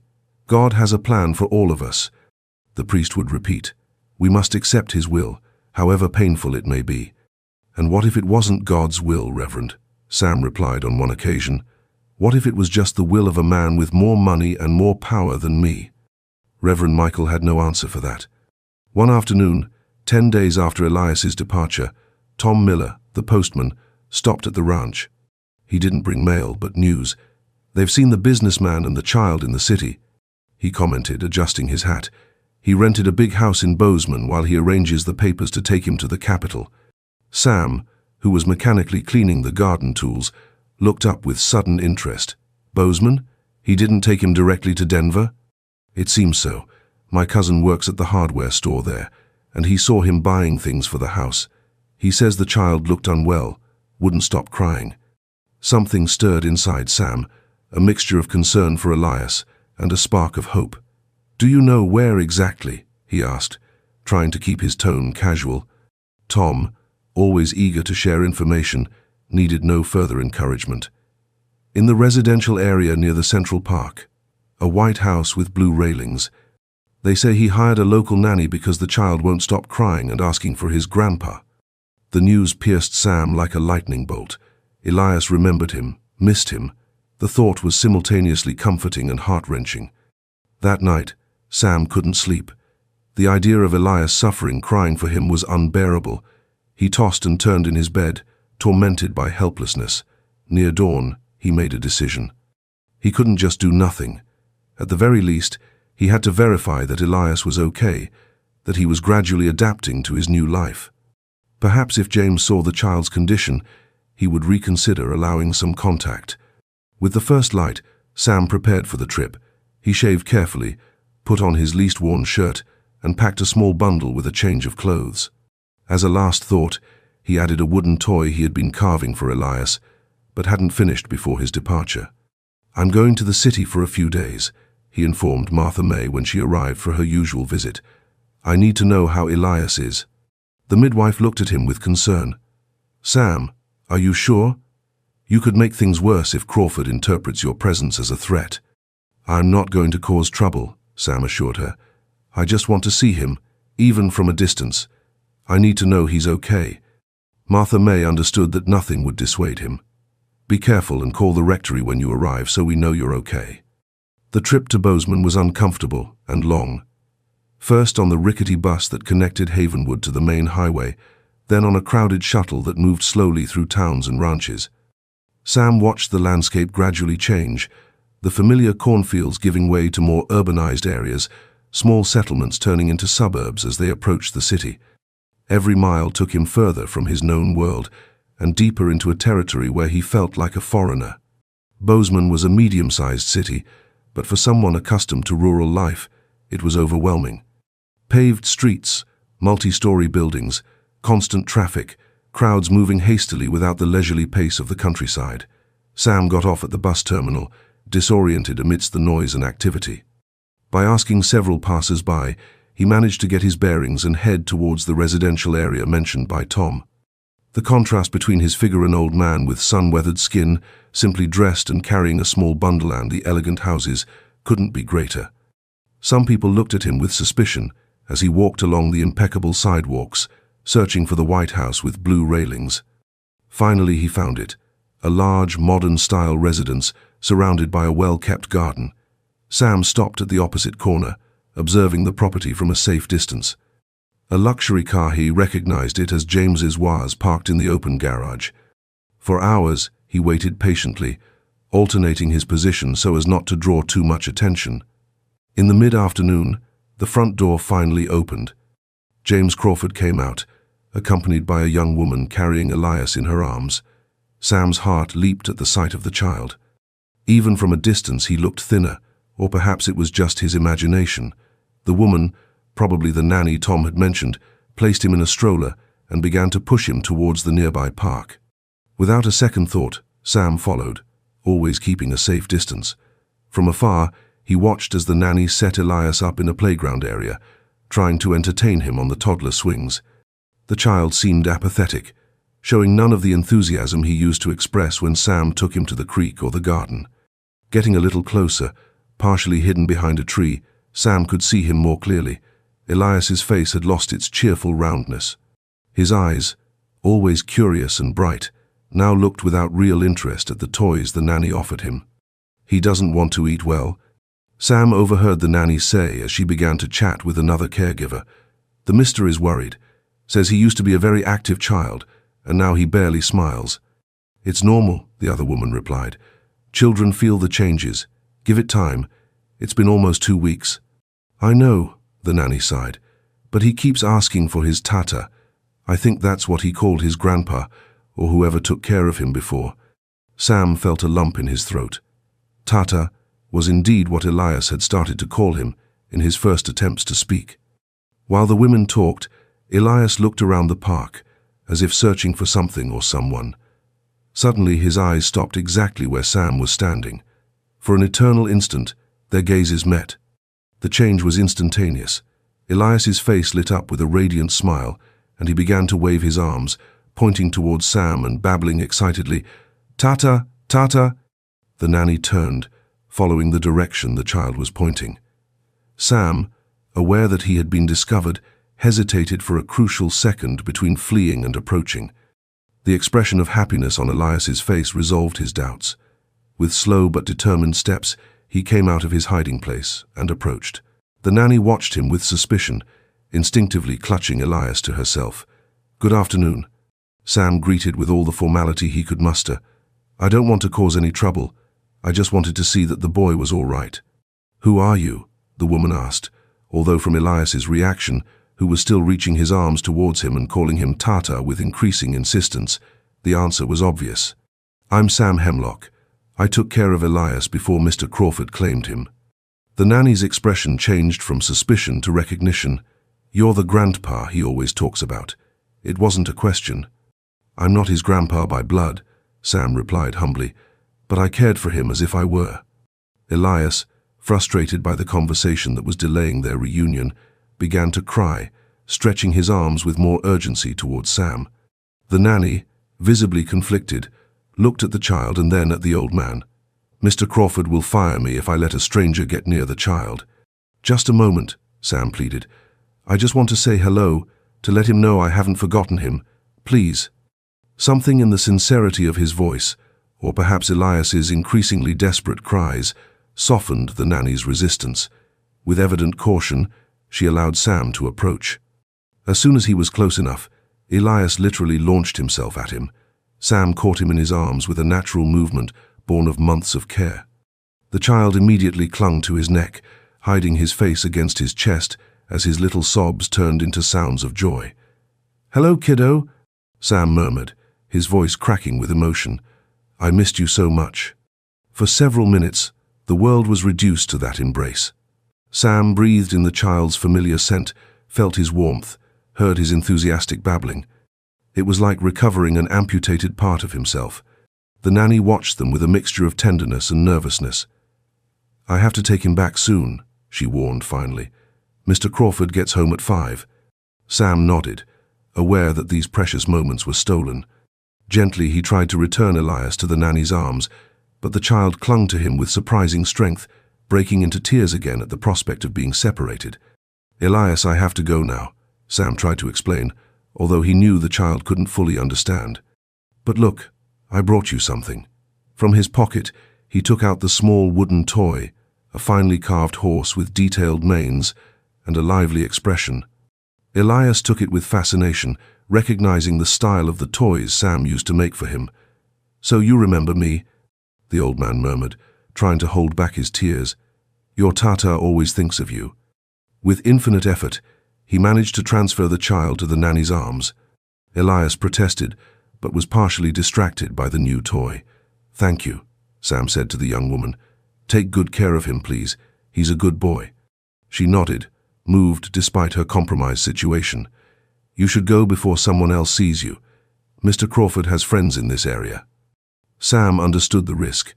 With one last look at Elias, who was now alternately looking at the toy and at him, he forced himself to turn around and walk in the opposite direction. He hadn't taken 10 steps when a familiar voice stopped him cold. "Mr. Hemlock." James Crawford was standing by a park bench, watching him with an inscrutable expression. From his posture, it was clear he had witnessed the entire scene. The nanny turned pale. "Mr. Crawford, I didn't know who he was. I just saw that the child recognized him and—" James silenced her with a gesture. "Go home with Elias, Emily. We'll talk later." The young woman nodded nervously and began to walk away with the child, who started crying again when he saw Sam staying behind. His small cries of "Tata" gradually faded away. Sam faced James without regret. "I didn't come to cause trouble. I just needed to see that he was okay." "And what did you conclude from your observation?"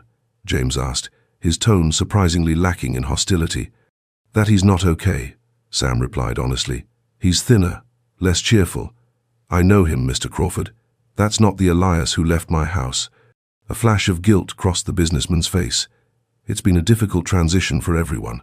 "For him more than anyone," Sam pointed out. "He's just a child. He doesn't understand why he was suddenly torn from the only life he knew to be with strangers." James gestured toward a nearby bench. "Please, sit down. I think we need to talk." Sam sat on the bench, his calloused hands resting on his knees. James remained standing for a moment longer, watching as the nanny walked away with Elias, whose sobs could still be heard in the distance. When he finally sat next to the old farmer, an uncomfortable silence settled between them. "I didn't expect to find you here," James finally said, his voice more tired than accusatory. "I didn't mean to interfere," Sam replied. "I just needed to see him, to know he was all right." James ran a hand over his face in a gesture of clear fatigue. For the first time, Sam noticed the deep, dark circles under his eyes and on his shoulders, the signs of a man under considerable stress. "It hasn't been easy," the businessman admitted, looking toward where his son was disappearing. "Elias isn't eating well. He barely sleeps. He cries constantly, asking for you." The confession surprised Sam, who had expected reproaches instead of this strange vulnerability. "Children need routines, familiarity," the old man explained with simplicity. "Elias was used to certain rhythms, waking with the roosters, eating when the sun is high, playing by the creek in the afternoons. Everything changed suddenly for him." James nodded slowly. "I've hired the best pediatricians, bought the most advanced toys, even a nanny specializing in child development, but nothing works." He paused, as if it were hard for him to admit the next part. "He doesn't recognize me as his father. To him, his Tata is you." Sam felt a contradictory mix of satisfaction and compassion. Give him time. Children adapt eventually. "How much time?" James asked, a note of desperation seeping into his professional voice. "It's been almost 2 weeks, and it's only getting worse. The pediatrician is worried. He says he could develop permanent emotional problems if this continues." The old farmer carefully considered his next words. "When I found him in the river, he was also scared, confused. It took him time to trust me. Routines and I was there, all the time, day and night." "What are you suggesting?" James looked at him directly, a spark of hope in his tired eyes. "Perhaps," Sam chose his words cautiously, aware that he was treading on delicate ground. "Perhaps Elias needs a more gradual transition, something more like what we had originally agreed upon." James fell silent, considering the proposal.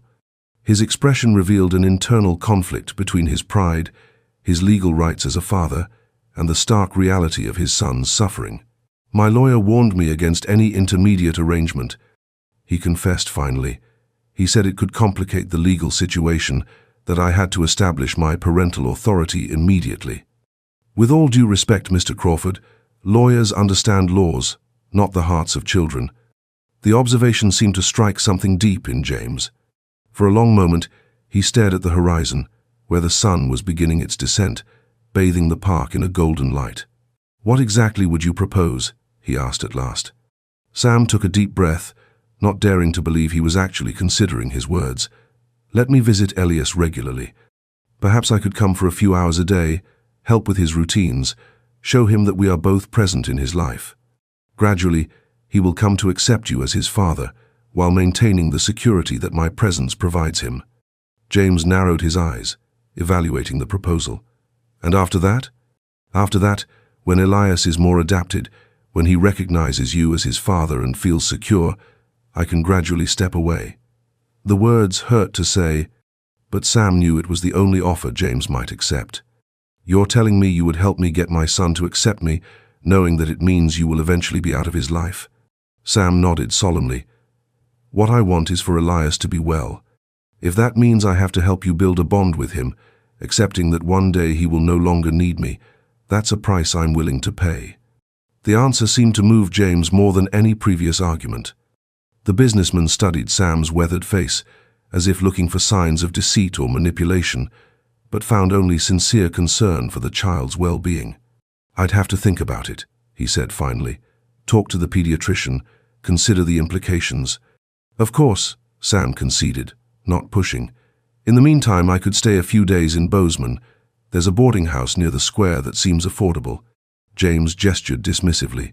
"If we decide to try this, we'll need constant coordination. The house has a servant's room in the back. It could be prepared for you." The offer surprised Sam. Living under the same roof as the man who had claimed Elias was not something he had considered. "I appreciate it, but I wouldn't want to impose." "It's not an imposition, if it's what's best for Elias," James replied with a pragmatism that reflected his business mindset. "Besides, it would be temporary, a practical arrangement, nothing more." Sam nodded slowly. "If you think it's appropriate, I accept." They rose from the bench in a strange, unspoken understanding. They weren't friends, hardly allies, but they had found common ground, Elias's well-being. "I have some conditions," James added as they walked toward the park exit. "Do not interfere with decisions about his education or health. Those are matters for me to handle as his father, and when the time comes to reduce your visits, you will comply with our agreement without resistance." "I accept your conditions," Sam replied. "I also have one, that what is best for Elias is always considered, even if it means adjusting our plans." James extended his hand. "That seems fair." They shook hands under the fading light of dusk, sealing an unlikely pact between two men who, under normal circumstances, would never have crossed paths. Elias's reaction when he saw Sam enter the house confirmed they had made the right decision. The child, who had been sitting listlessly in a corner of the luxurious living room, eyed their approach. Dr. Ramirez, a middle-aged man with decades of experience, carefully examined Elias, immediately noticing the improvement in his mood. "He's regained weight," he commented, reviewing his notes, "and he's responding much better to stimuli. What has changed?" James briefly explained the situation and the new arrangement with Sam. The doctor nodded thoughtfully. "Children of this age experience separations deeply," he explained. "And for them, the person who has consistently cared for them becomes their secure base, their reference for exploring the world. Losing that base suddenly can cause what we call separation anxiety, which is exactly what Elias was experiencing." "So you approve of this temporary arrangement?" James asked, seeking professional confirmation. "From a medical perspective, it's the most advisable thing," the doctor confirmed. "A gradual transition will allow the child to gradually transfer his trust and attachment. Forcing a complete separation could cause lasting emotional damage." The doctor's words validated Sam's instinct and provided James with the professional backing he needed to justify his decision. The following days established a new routine in the house. Sam would get up at dawn out of habit, and soon Elias synchronized his waking with his. Together they would prepare a simple breakfast, following the family recipes from the ranch, while James, accustomed to more urban hours, would join them later. During the mornings, Sam showed James how to interact effectively with Elias, the games he enjoyed, the words he recognized, the little signs that indicated hunger or tiredness. "Watch how he rubs his ear when he's sleepy," he would explain, "and that particular sound means he wants water, not milk." James absorbed every detail, applying the same analytical precision he used in his business dealings. Gradually, he gained confidence in his interactions with the child, and Elias, in turn, began to respond positively to his presence. In the afternoons, the three of them would go to the park or take short walks around the neighborhood. To the neighbors and passers-by, they presented a peculiar image: the elegant businessman, the old farmer, and the small child between them, an improvised family united by extraordinary circumstances. One afternoon, while Elias was taking his nap, James invited Sam to his office. On the desk were blueprints and documents that the businessman spread out with some solemnity. "I've been considering options for when we return to the capital," he began, pointing to the plans. "This is my house on the outskirts of Denver, large with a garden near good schools." Sam nodded, not fully understanding why he was being shown this. "But I've also been thinking about what you said about Elias's roots, his connection to the countryside." James spread out another blueprint. "I've acquired a property a few miles from your ranch, 35 acres with good land and water access." Sam looked at him, surprised. "You've bought land near Havenwood?" "The paperwork will be completed next week," James confirmed. "My idea is to build a house there, comfortable enough to spend long periods. Elias will need to maintain contact with his roots, as you said. And also," he paused, as if the next words were difficult to say, "he will need to maintain contact with you." The proposal hung between them, implicit but clear, a more permanent arrangement that would allow Sam to remain a part of Elias's life.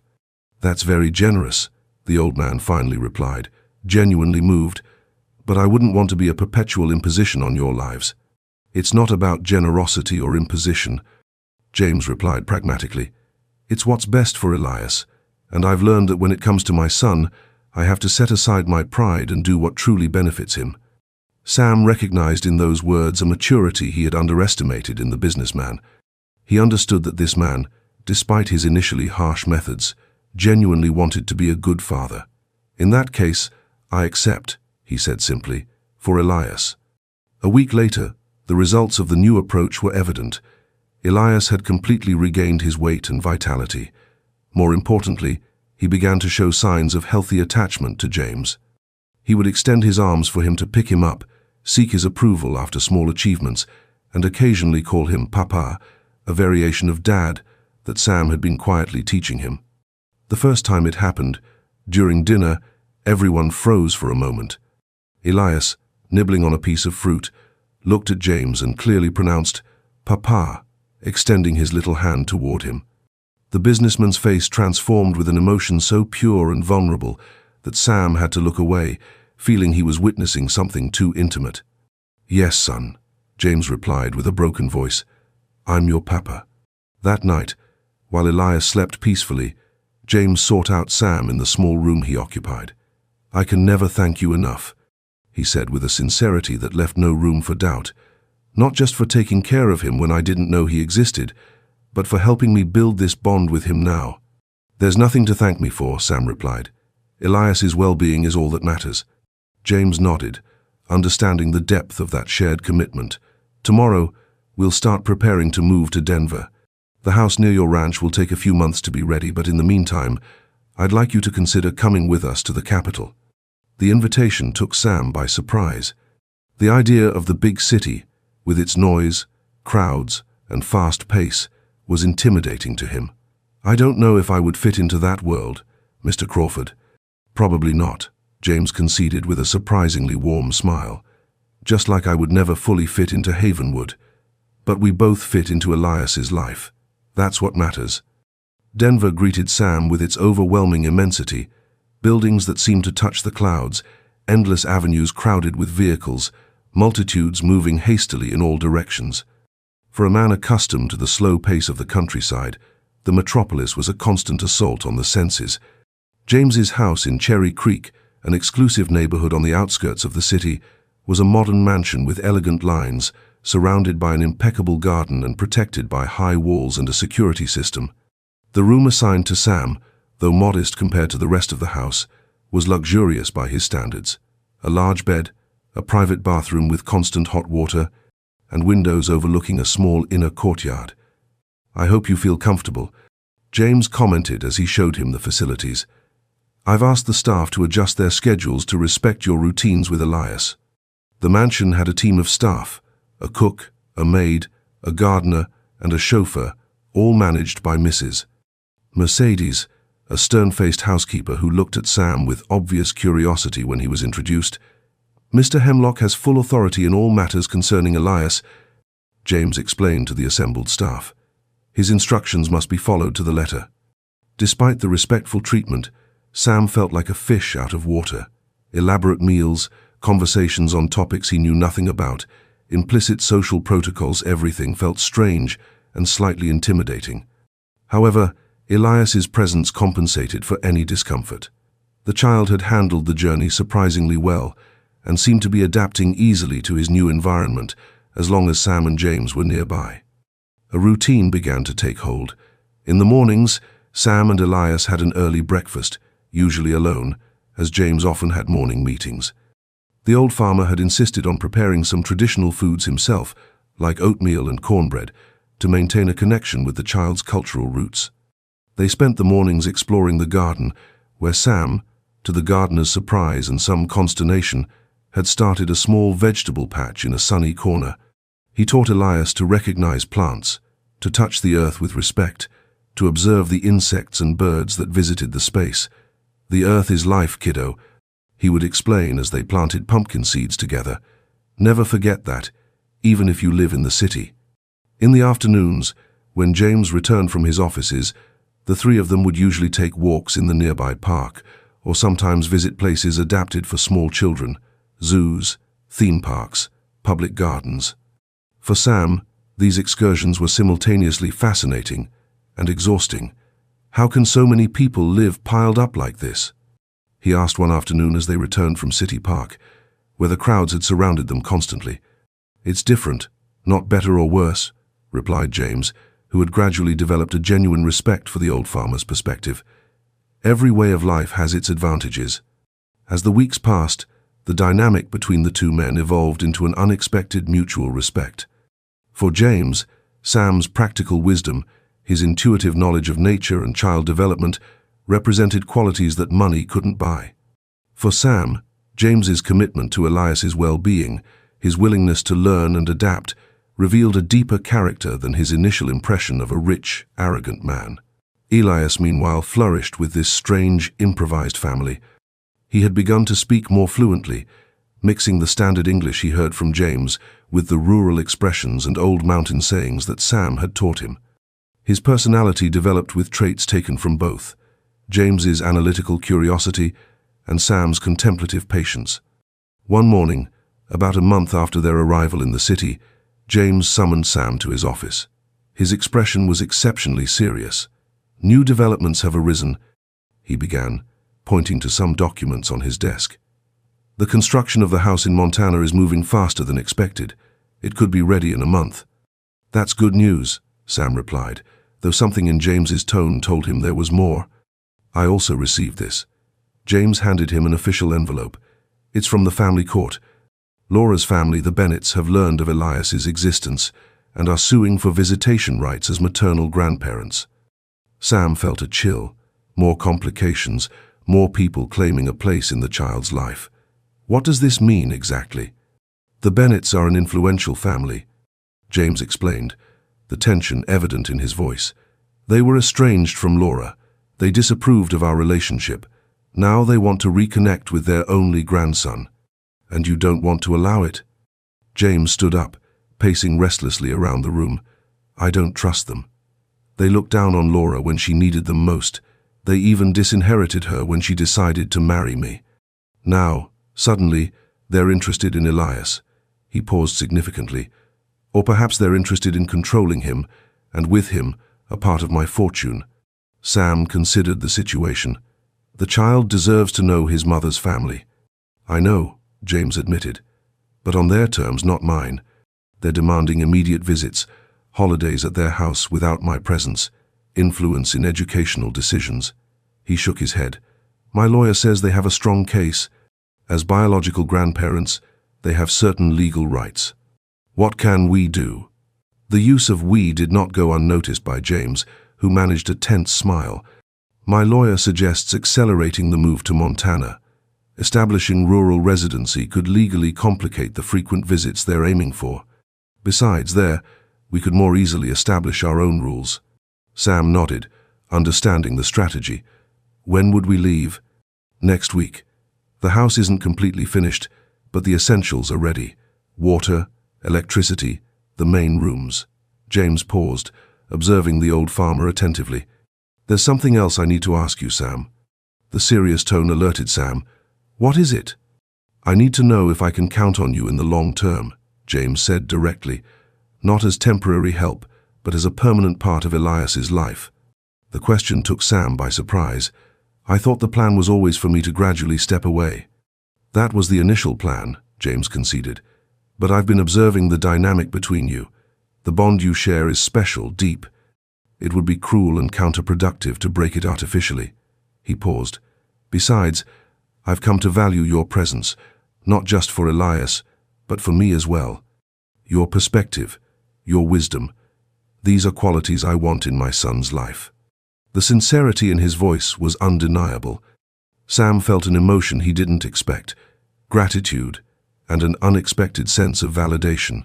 My ranch, he began, thinking of the practical implications.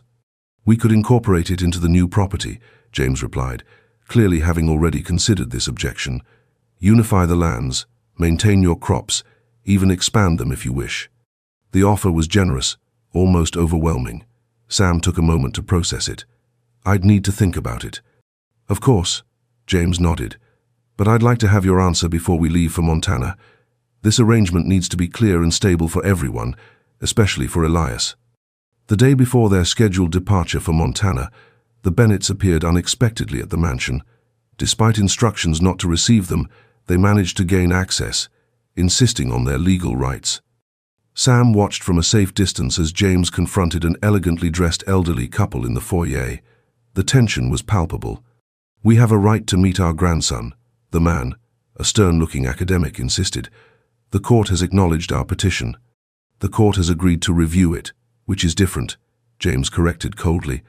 Elias is resting now. I will not have him disturbed by a surprise visit. Disturbed. The woman, an older, harder version of Laura, according to the photos Sam had seen, raised her voice. We are his grandparents, for God's sake. The only true grandparents he has.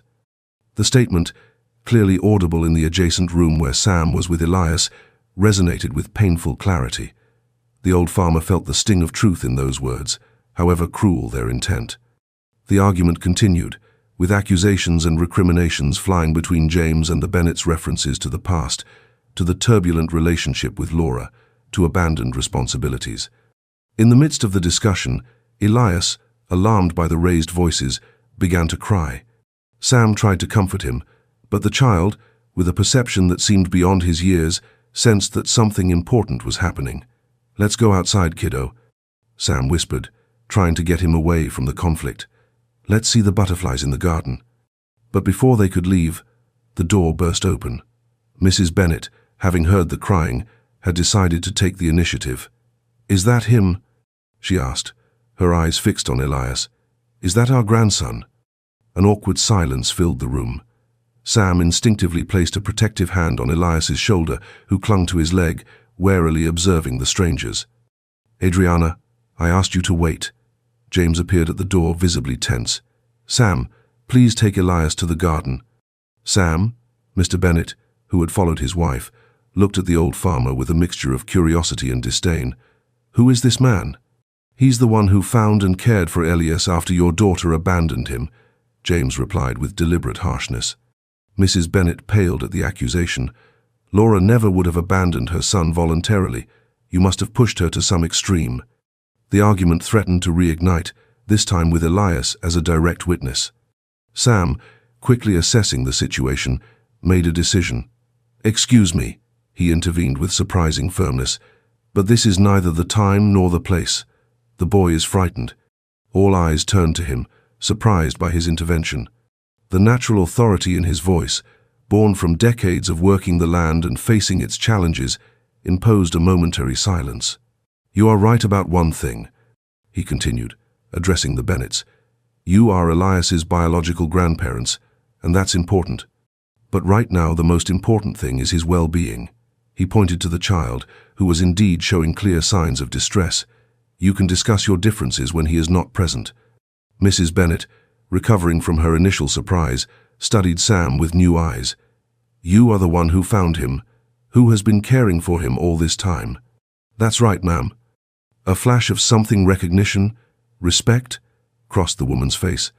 "I suppose we owe you our gratitude for that." Sam shook his head. "You owe me nothing. I did it because it was the right thing to do." The moment was interrupted when Elias, perhaps sensing the tension was easing, moved slightly away from Sam and looked at the newcomers with childlike curiosity. "He's the spitting image of Laura when she was little," Mrs. Bennet murmured, visibly moved. "He has her same eyes." The observation seemed to partially diffuse the hostility. James, taking advantage of the change in tone, proposed a temporary solution. "We can arrange a proper visit tomorrow," he offered, "with prepared time in a controlled environment that allows Elias to get to know you gradually." The Bennets, after a moment's consideration, accepted the proposal, but not before casting one last look at their grandson. Mrs. Bennet seemed to want to approach, but Sam subtly interposed his body, protecting the child from further stress. When they finally left, a heavy silence filled the room. James slumped into an armchair, visibly exhausted. "This complicates our plans," he muttered. "We can't leave tomorrow as planned." Sam, who was gently rocking Elias to calm him, reflected on what had happened. "Perhaps it's for the best to face this now, before we settle in Montana." The use of settle did not go unnoticed by James, who looked at the old man with renewed attention. "Does that mean you've decided to accept my proposal, to stay permanently?" Sam nodded slowly. "If you need me, I'll be there." The simple statement, delivered without great fanfare, sealed a pact that would forever change the lives of all three. The organized visit the next day took place in a tense but civilized atmosphere. The Bennets, evidently advised by someone on appropriate behavior with young children, brought modest gifts and maintained a respectful distance.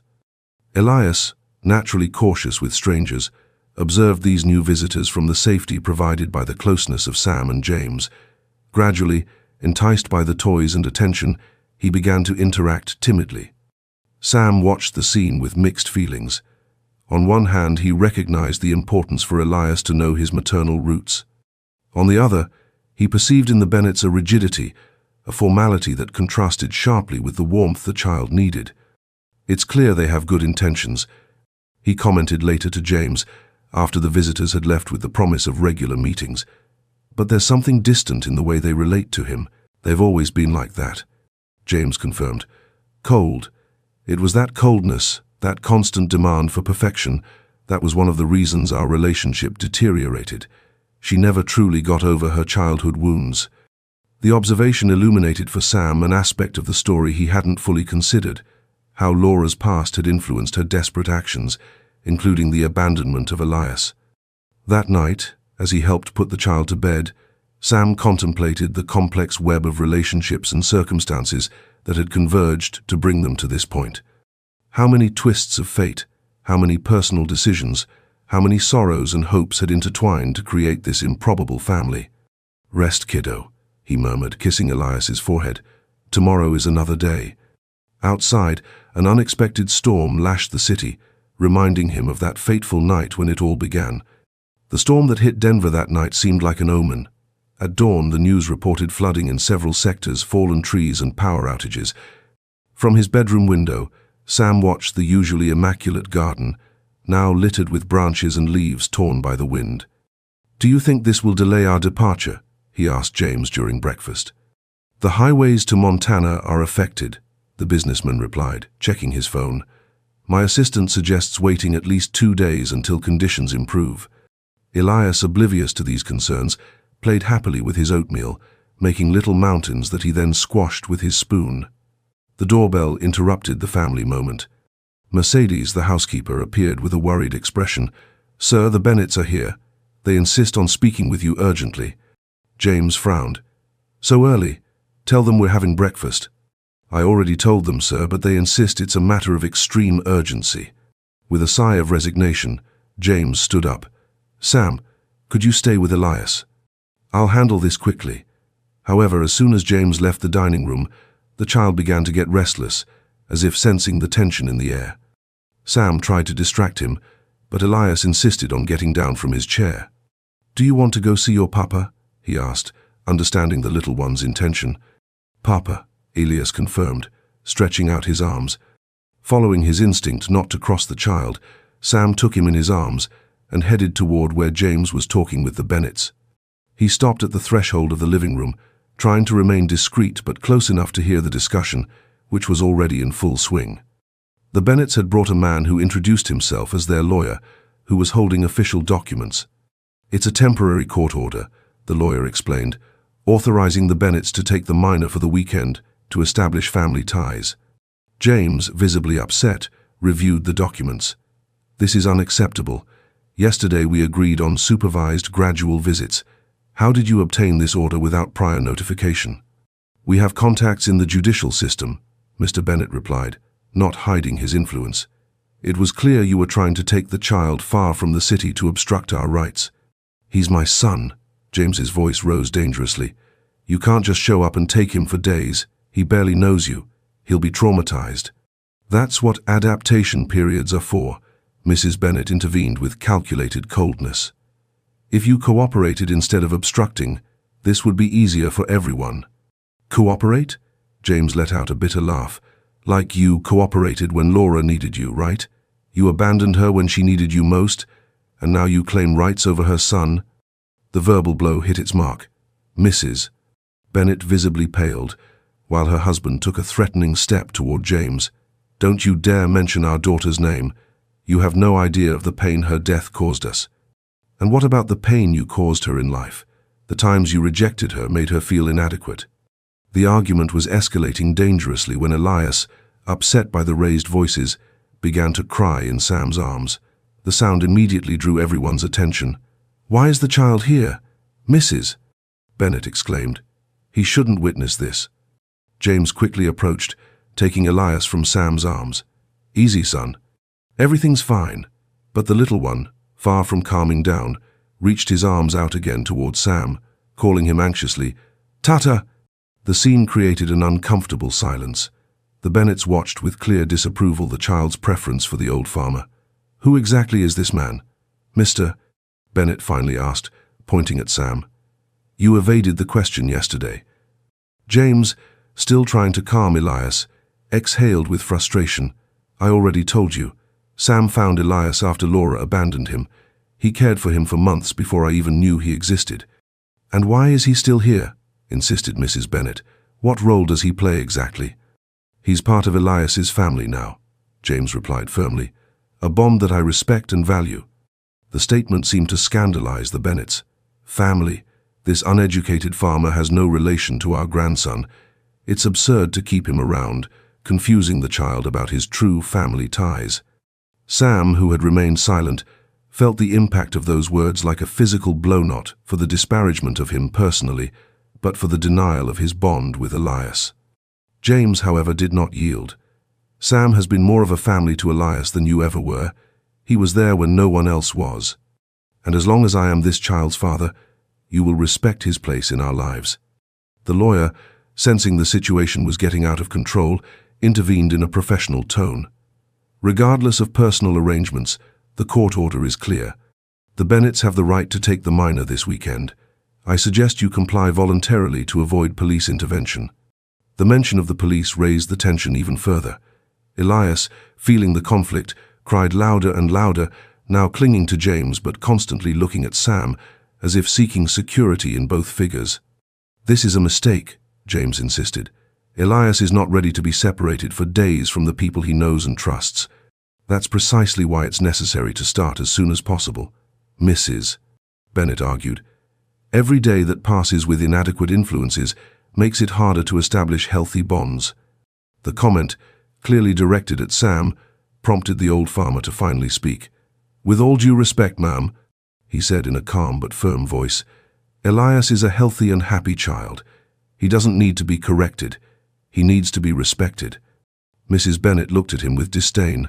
"And what do you know about raising children properly? What can a man of your status offer him?" Before Sam could respond, James intervened. "Sam has shown more wisdom about child rearing than anyone I've ever met. Social status does not determine the ability to love and care for a child." The argument seemed deadlocked when Mercedes appeared again at the door. "Excuse me, sir, but there are police officers at the entrance. They say they're here to execute a court order." The situation had reached a critical point. James, still holding Elias, looked alternately at the Bennetts and Sam, as if weighing desperate options. "Let's resolve this," the businessman finally said, with a calmness that contrasted with the storm visible in his eyes. "But I need a few minutes to prepare the child. Sam, could you take him to his room while I talk to the officers?" With a silent nod, the old man took Elias, who partially calmed down in his arms and retreated. In the hallway, however, he stopped, close enough to continue listening. "This is unnecessarily cruel," he heard James say. "At least let Sam or me accompany Elias during this first visit. A familiar face to give him security." "Absolutely not," Mr. Bennett replied. "We need exclusive time with our grandson, without interference." As the discussion continued, Sam took Elias to his room. With slow movements, he began to pack a small suitcase with the child's favorite clothes, his most beloved toys, the blanket that had been with him since he was found in the river. "You're going to go with your other grandparents for a little while, kiddo," he explained in a soft voice, though he knew the child couldn't fully understand. "But don't worry, your papa and I will be waiting for you." Elias watched him with his big, dark eyes, as if trying to decipher the meaning behind the words. Sam took from his pocket the silver locket that Elias had worn in the basket that stormy night. He had kept it as a memento after James confirmed his paternity. "Take this with you," he said, placing it on the child, "so you remember that we are always connected, even when you can't see us." The door opened and James entered, his face a mask of controlled resignation. "We have to hand him over." The judge confirmed the order by phone. "I know," Sam nodded. "I've already packed his things." James looked at the suitcase, noticing the care with which it had been organized. "Thank you," he said simply, though the words seemed to contain multiple meanings. "When do they have to bring him back?" "Sunday afternoon, 48 hours. James ran a hand through his hair, a gesture he had adopted in moments of extreme stress. "I've managed to get them to agree to phone calls to check on him, and my lawyer is already preparing an appeal to modify the terms." In the foyer, the Bennetts waited with barely concealed triumph. The woman extended her arms toward Elias, who immediately clung tighter to Sam. "Come on, little one," she said with artificial sweetness. "Come with Grandma." The child began to cry again, hiding his face against Sam's chest.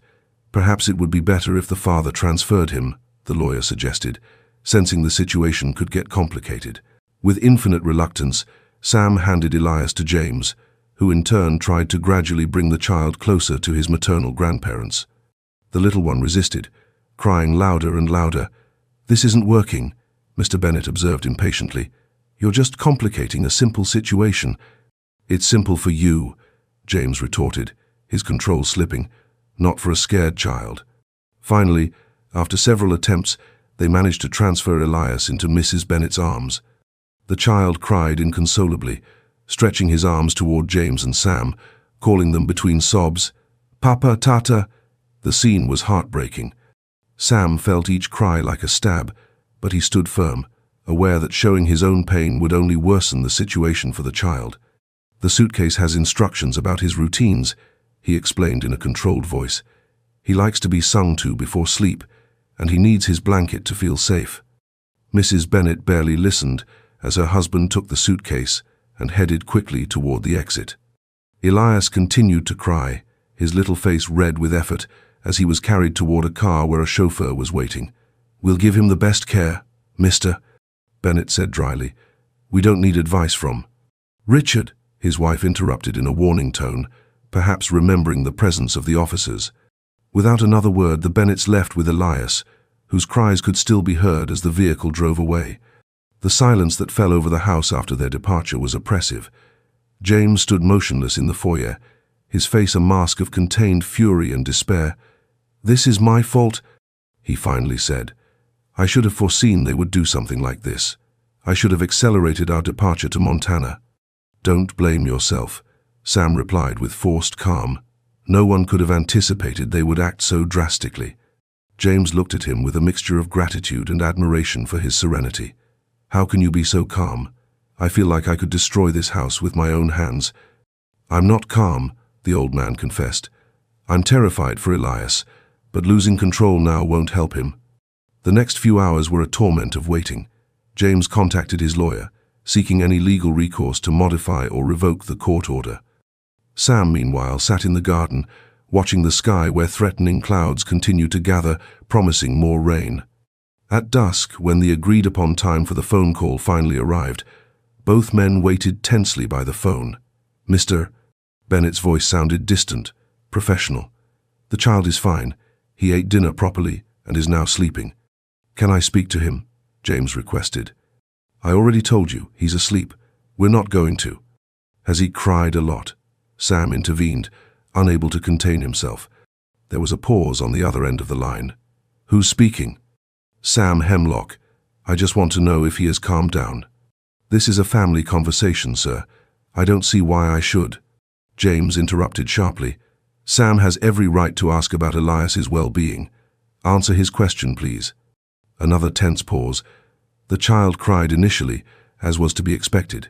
He is adapting now. Good night. The call ended abruptly, leaving both men with gnawing uncertainty. That night, neither of them could sleep properly. Sam tossed and turned in his bed, imagining Elias scared in a strange environment, calling for them without getting a response. James, he heard, spent hours pacing the hallways, talking on the phone in a low voice with his lawyer. The next morning dawned with a renewed storm. The rain fell incessantly, creating a grey curtain that isolated the mansion from the outside world. During breakfast, which they barely touched, the phone rang unexpectedly. It was Mercedes who answered, her expression changing rapidly. Mr. Crawford, it's Mrs. Bennett. She sounds upset. James grabbed the receiver, his face tensing as he listened. What? When? We're on our way. Immediately. Hanging up, he looked at Sam gravely.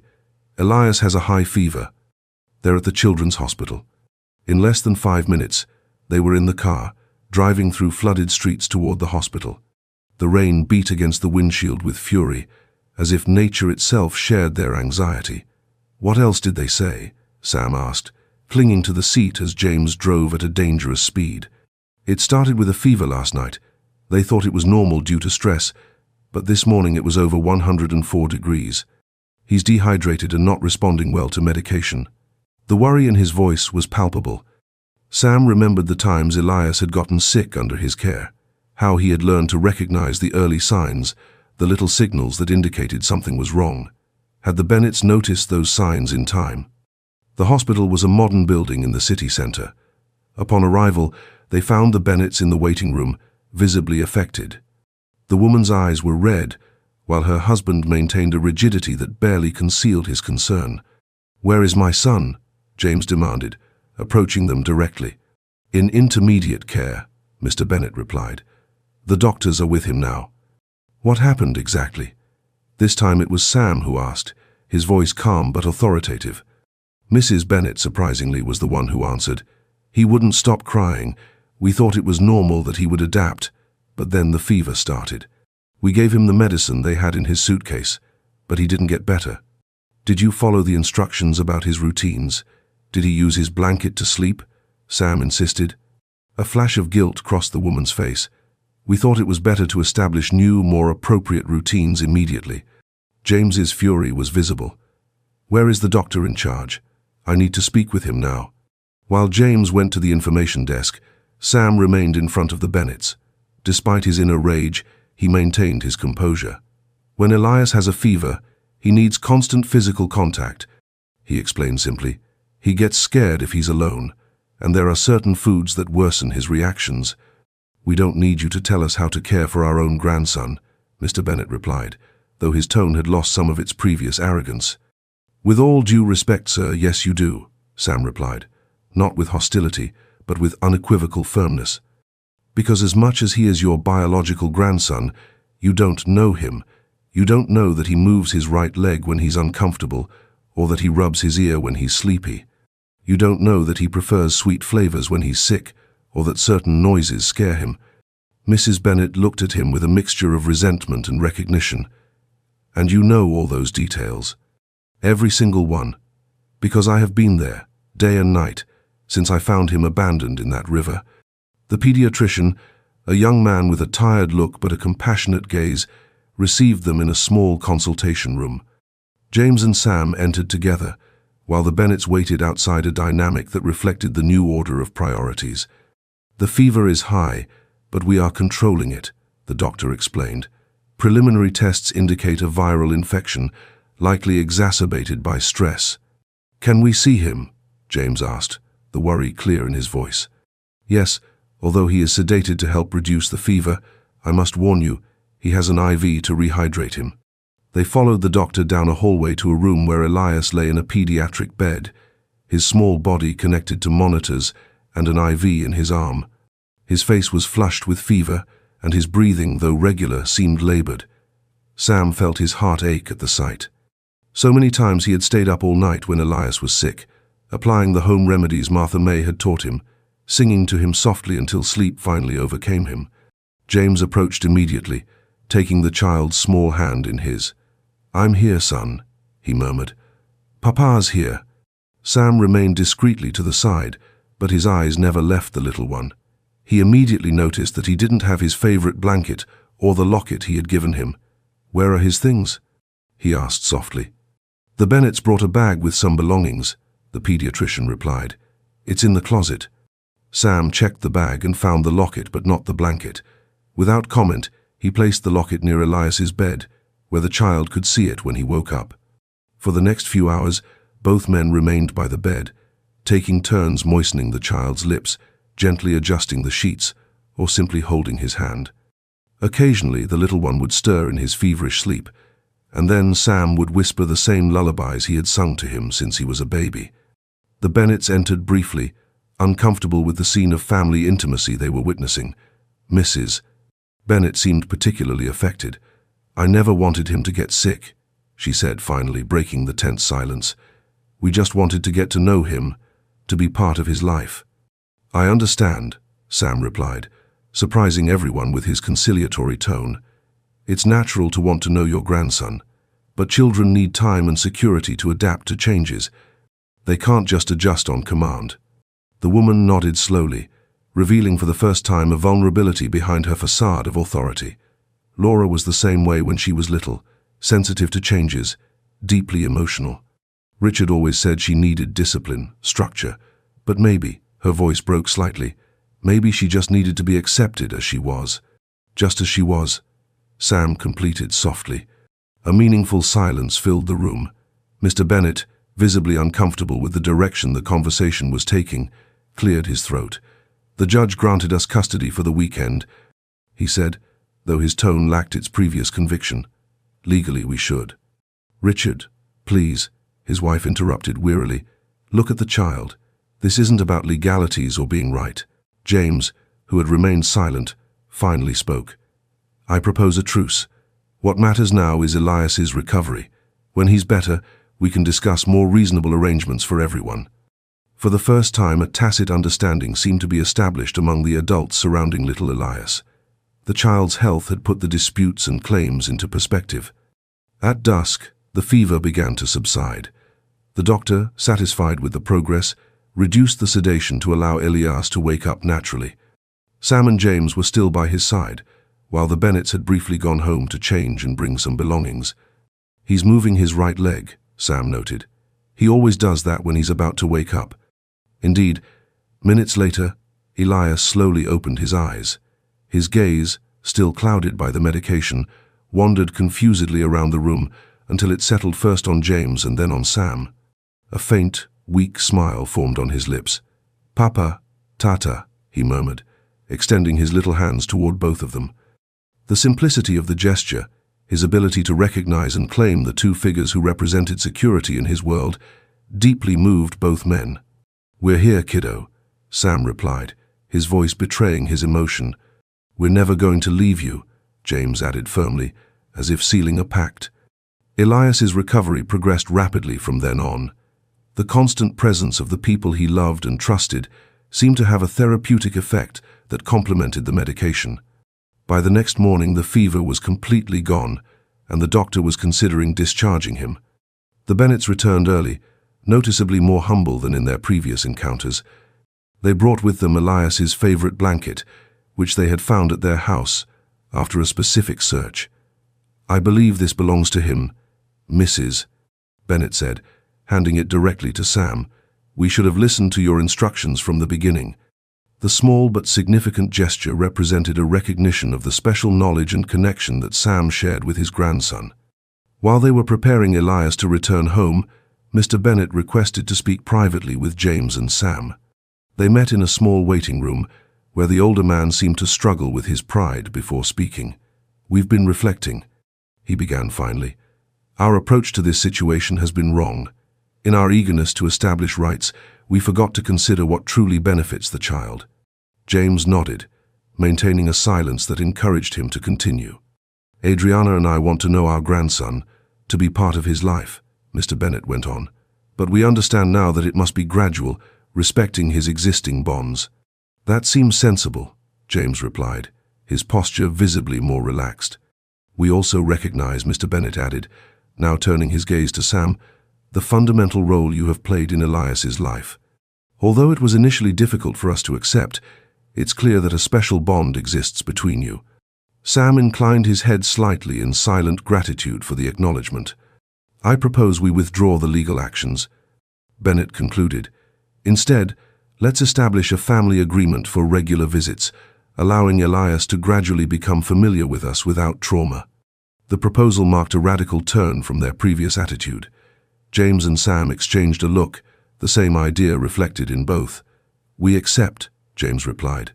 "In fact, we are preparing to move to a property near Havenwood. If you like, you could visit us there when the house is ready. The rural environment could be beneficial for everyone." The faint smile that appeared on Mr. Bennett's face suggested that the idea was surprisingly appealing to him. "My family originally comes from a rural area in Pennsylvania. It's been decades since I've been back to the country."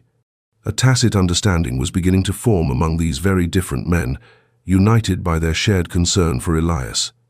The return to the Cherry Creek mansion took place in an unusual caravan, James's car with Sam and Elias, followed by the Bennett's vehicle. The child, though still weak, was visibly happy to be back with the people who represented his security. Over the next few days, the Bennetts visited briefly each afternoon, gradually establishing a familiarity with their grandson. To everyone's surprise, it was Mrs. Bennett who showed the greatest ease in connecting with Elias, perhaps because her initial severity had given way to a genuine warmth that the child intuitively recognized. A week later, they received the news. The house in Montana was ready to be inhabited. Preparations for the move began immediately. For Sam, the prospect of returning to his land was a profound relief. Although he was grateful for James's hospitality, the city had never ceased to feel oppressive and strange. On the eve of their departure, while Elias slept peacefully, James invited Sam to share a glass of bourbon on the terrace. "I never imagined we would end up like this," James commented, contemplating the amber liquid in his glass. "When I started looking for Elias, I had a very different vision of what it would be like to get him back." "Life rarely follows our plans," Sam replied with the wisdom of his years. "Sometimes it takes us on unexpected paths to places we would have never imagined. Like turning an urban entrepreneur and a traditional farmer into a strange family," James smiled, raising his glass in a silent toast. Sam returned the gesture, to Elias and to the unexpected paths. The journey to Havenwood, Montana, was long but serene. Elias, fully recovered, alternated between sleeping and watching with fascination the changing landscape through the window. As the city was left behind and the countryside opened up before them, Sam felt that every mile brought him closer to his essence. The new property exceeded all his expectations. James had skillfully combined modern elements of comfort with the traditional architecture of the region. The main house, large but not ostentatious, sat on a gentle hill overlooking the valley. To one side, perfectly integrated into the complex but maintaining its distinctive character, stood Sam's original ranch, restored with respect for its historic structure. "Your house is exactly as you left it," James explained as they toured the property. "But we added some amenities, running water, stable electricity, a full bathroom. We also repaired the roof and reinforced the foundations." Sam walked excitedly through the familiar spaces, improved without losing their essence. His old fireplace was now complemented by a modern stove, his rocking chair on the porch restored but with the same marks of use that told stories of years past. "It's perfect," he murmured, genuinely moved by the respect with which they had treated his home. The surrounding fields had been prepared for cultivation, with modern irrigation systems that promised more abundant harvests. James had consulted with agronomists to implement techniques that respected traditional methods while incorporating sustainable innovations. "The idea is for the ranch to be productive," he explained, "not as a hobby, but as a real agricultural enterprise that respects the land and traditions."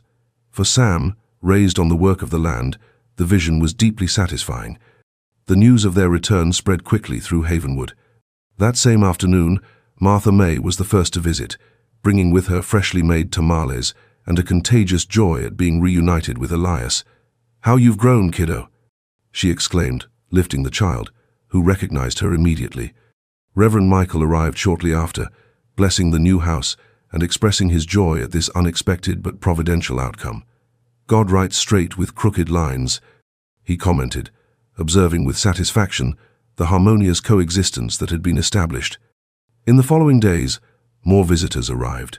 Curious neighbors, old acquaintances of Sam, even Tom Miller, the postman, whose initial gossip had inadvertently contributed to this whole story.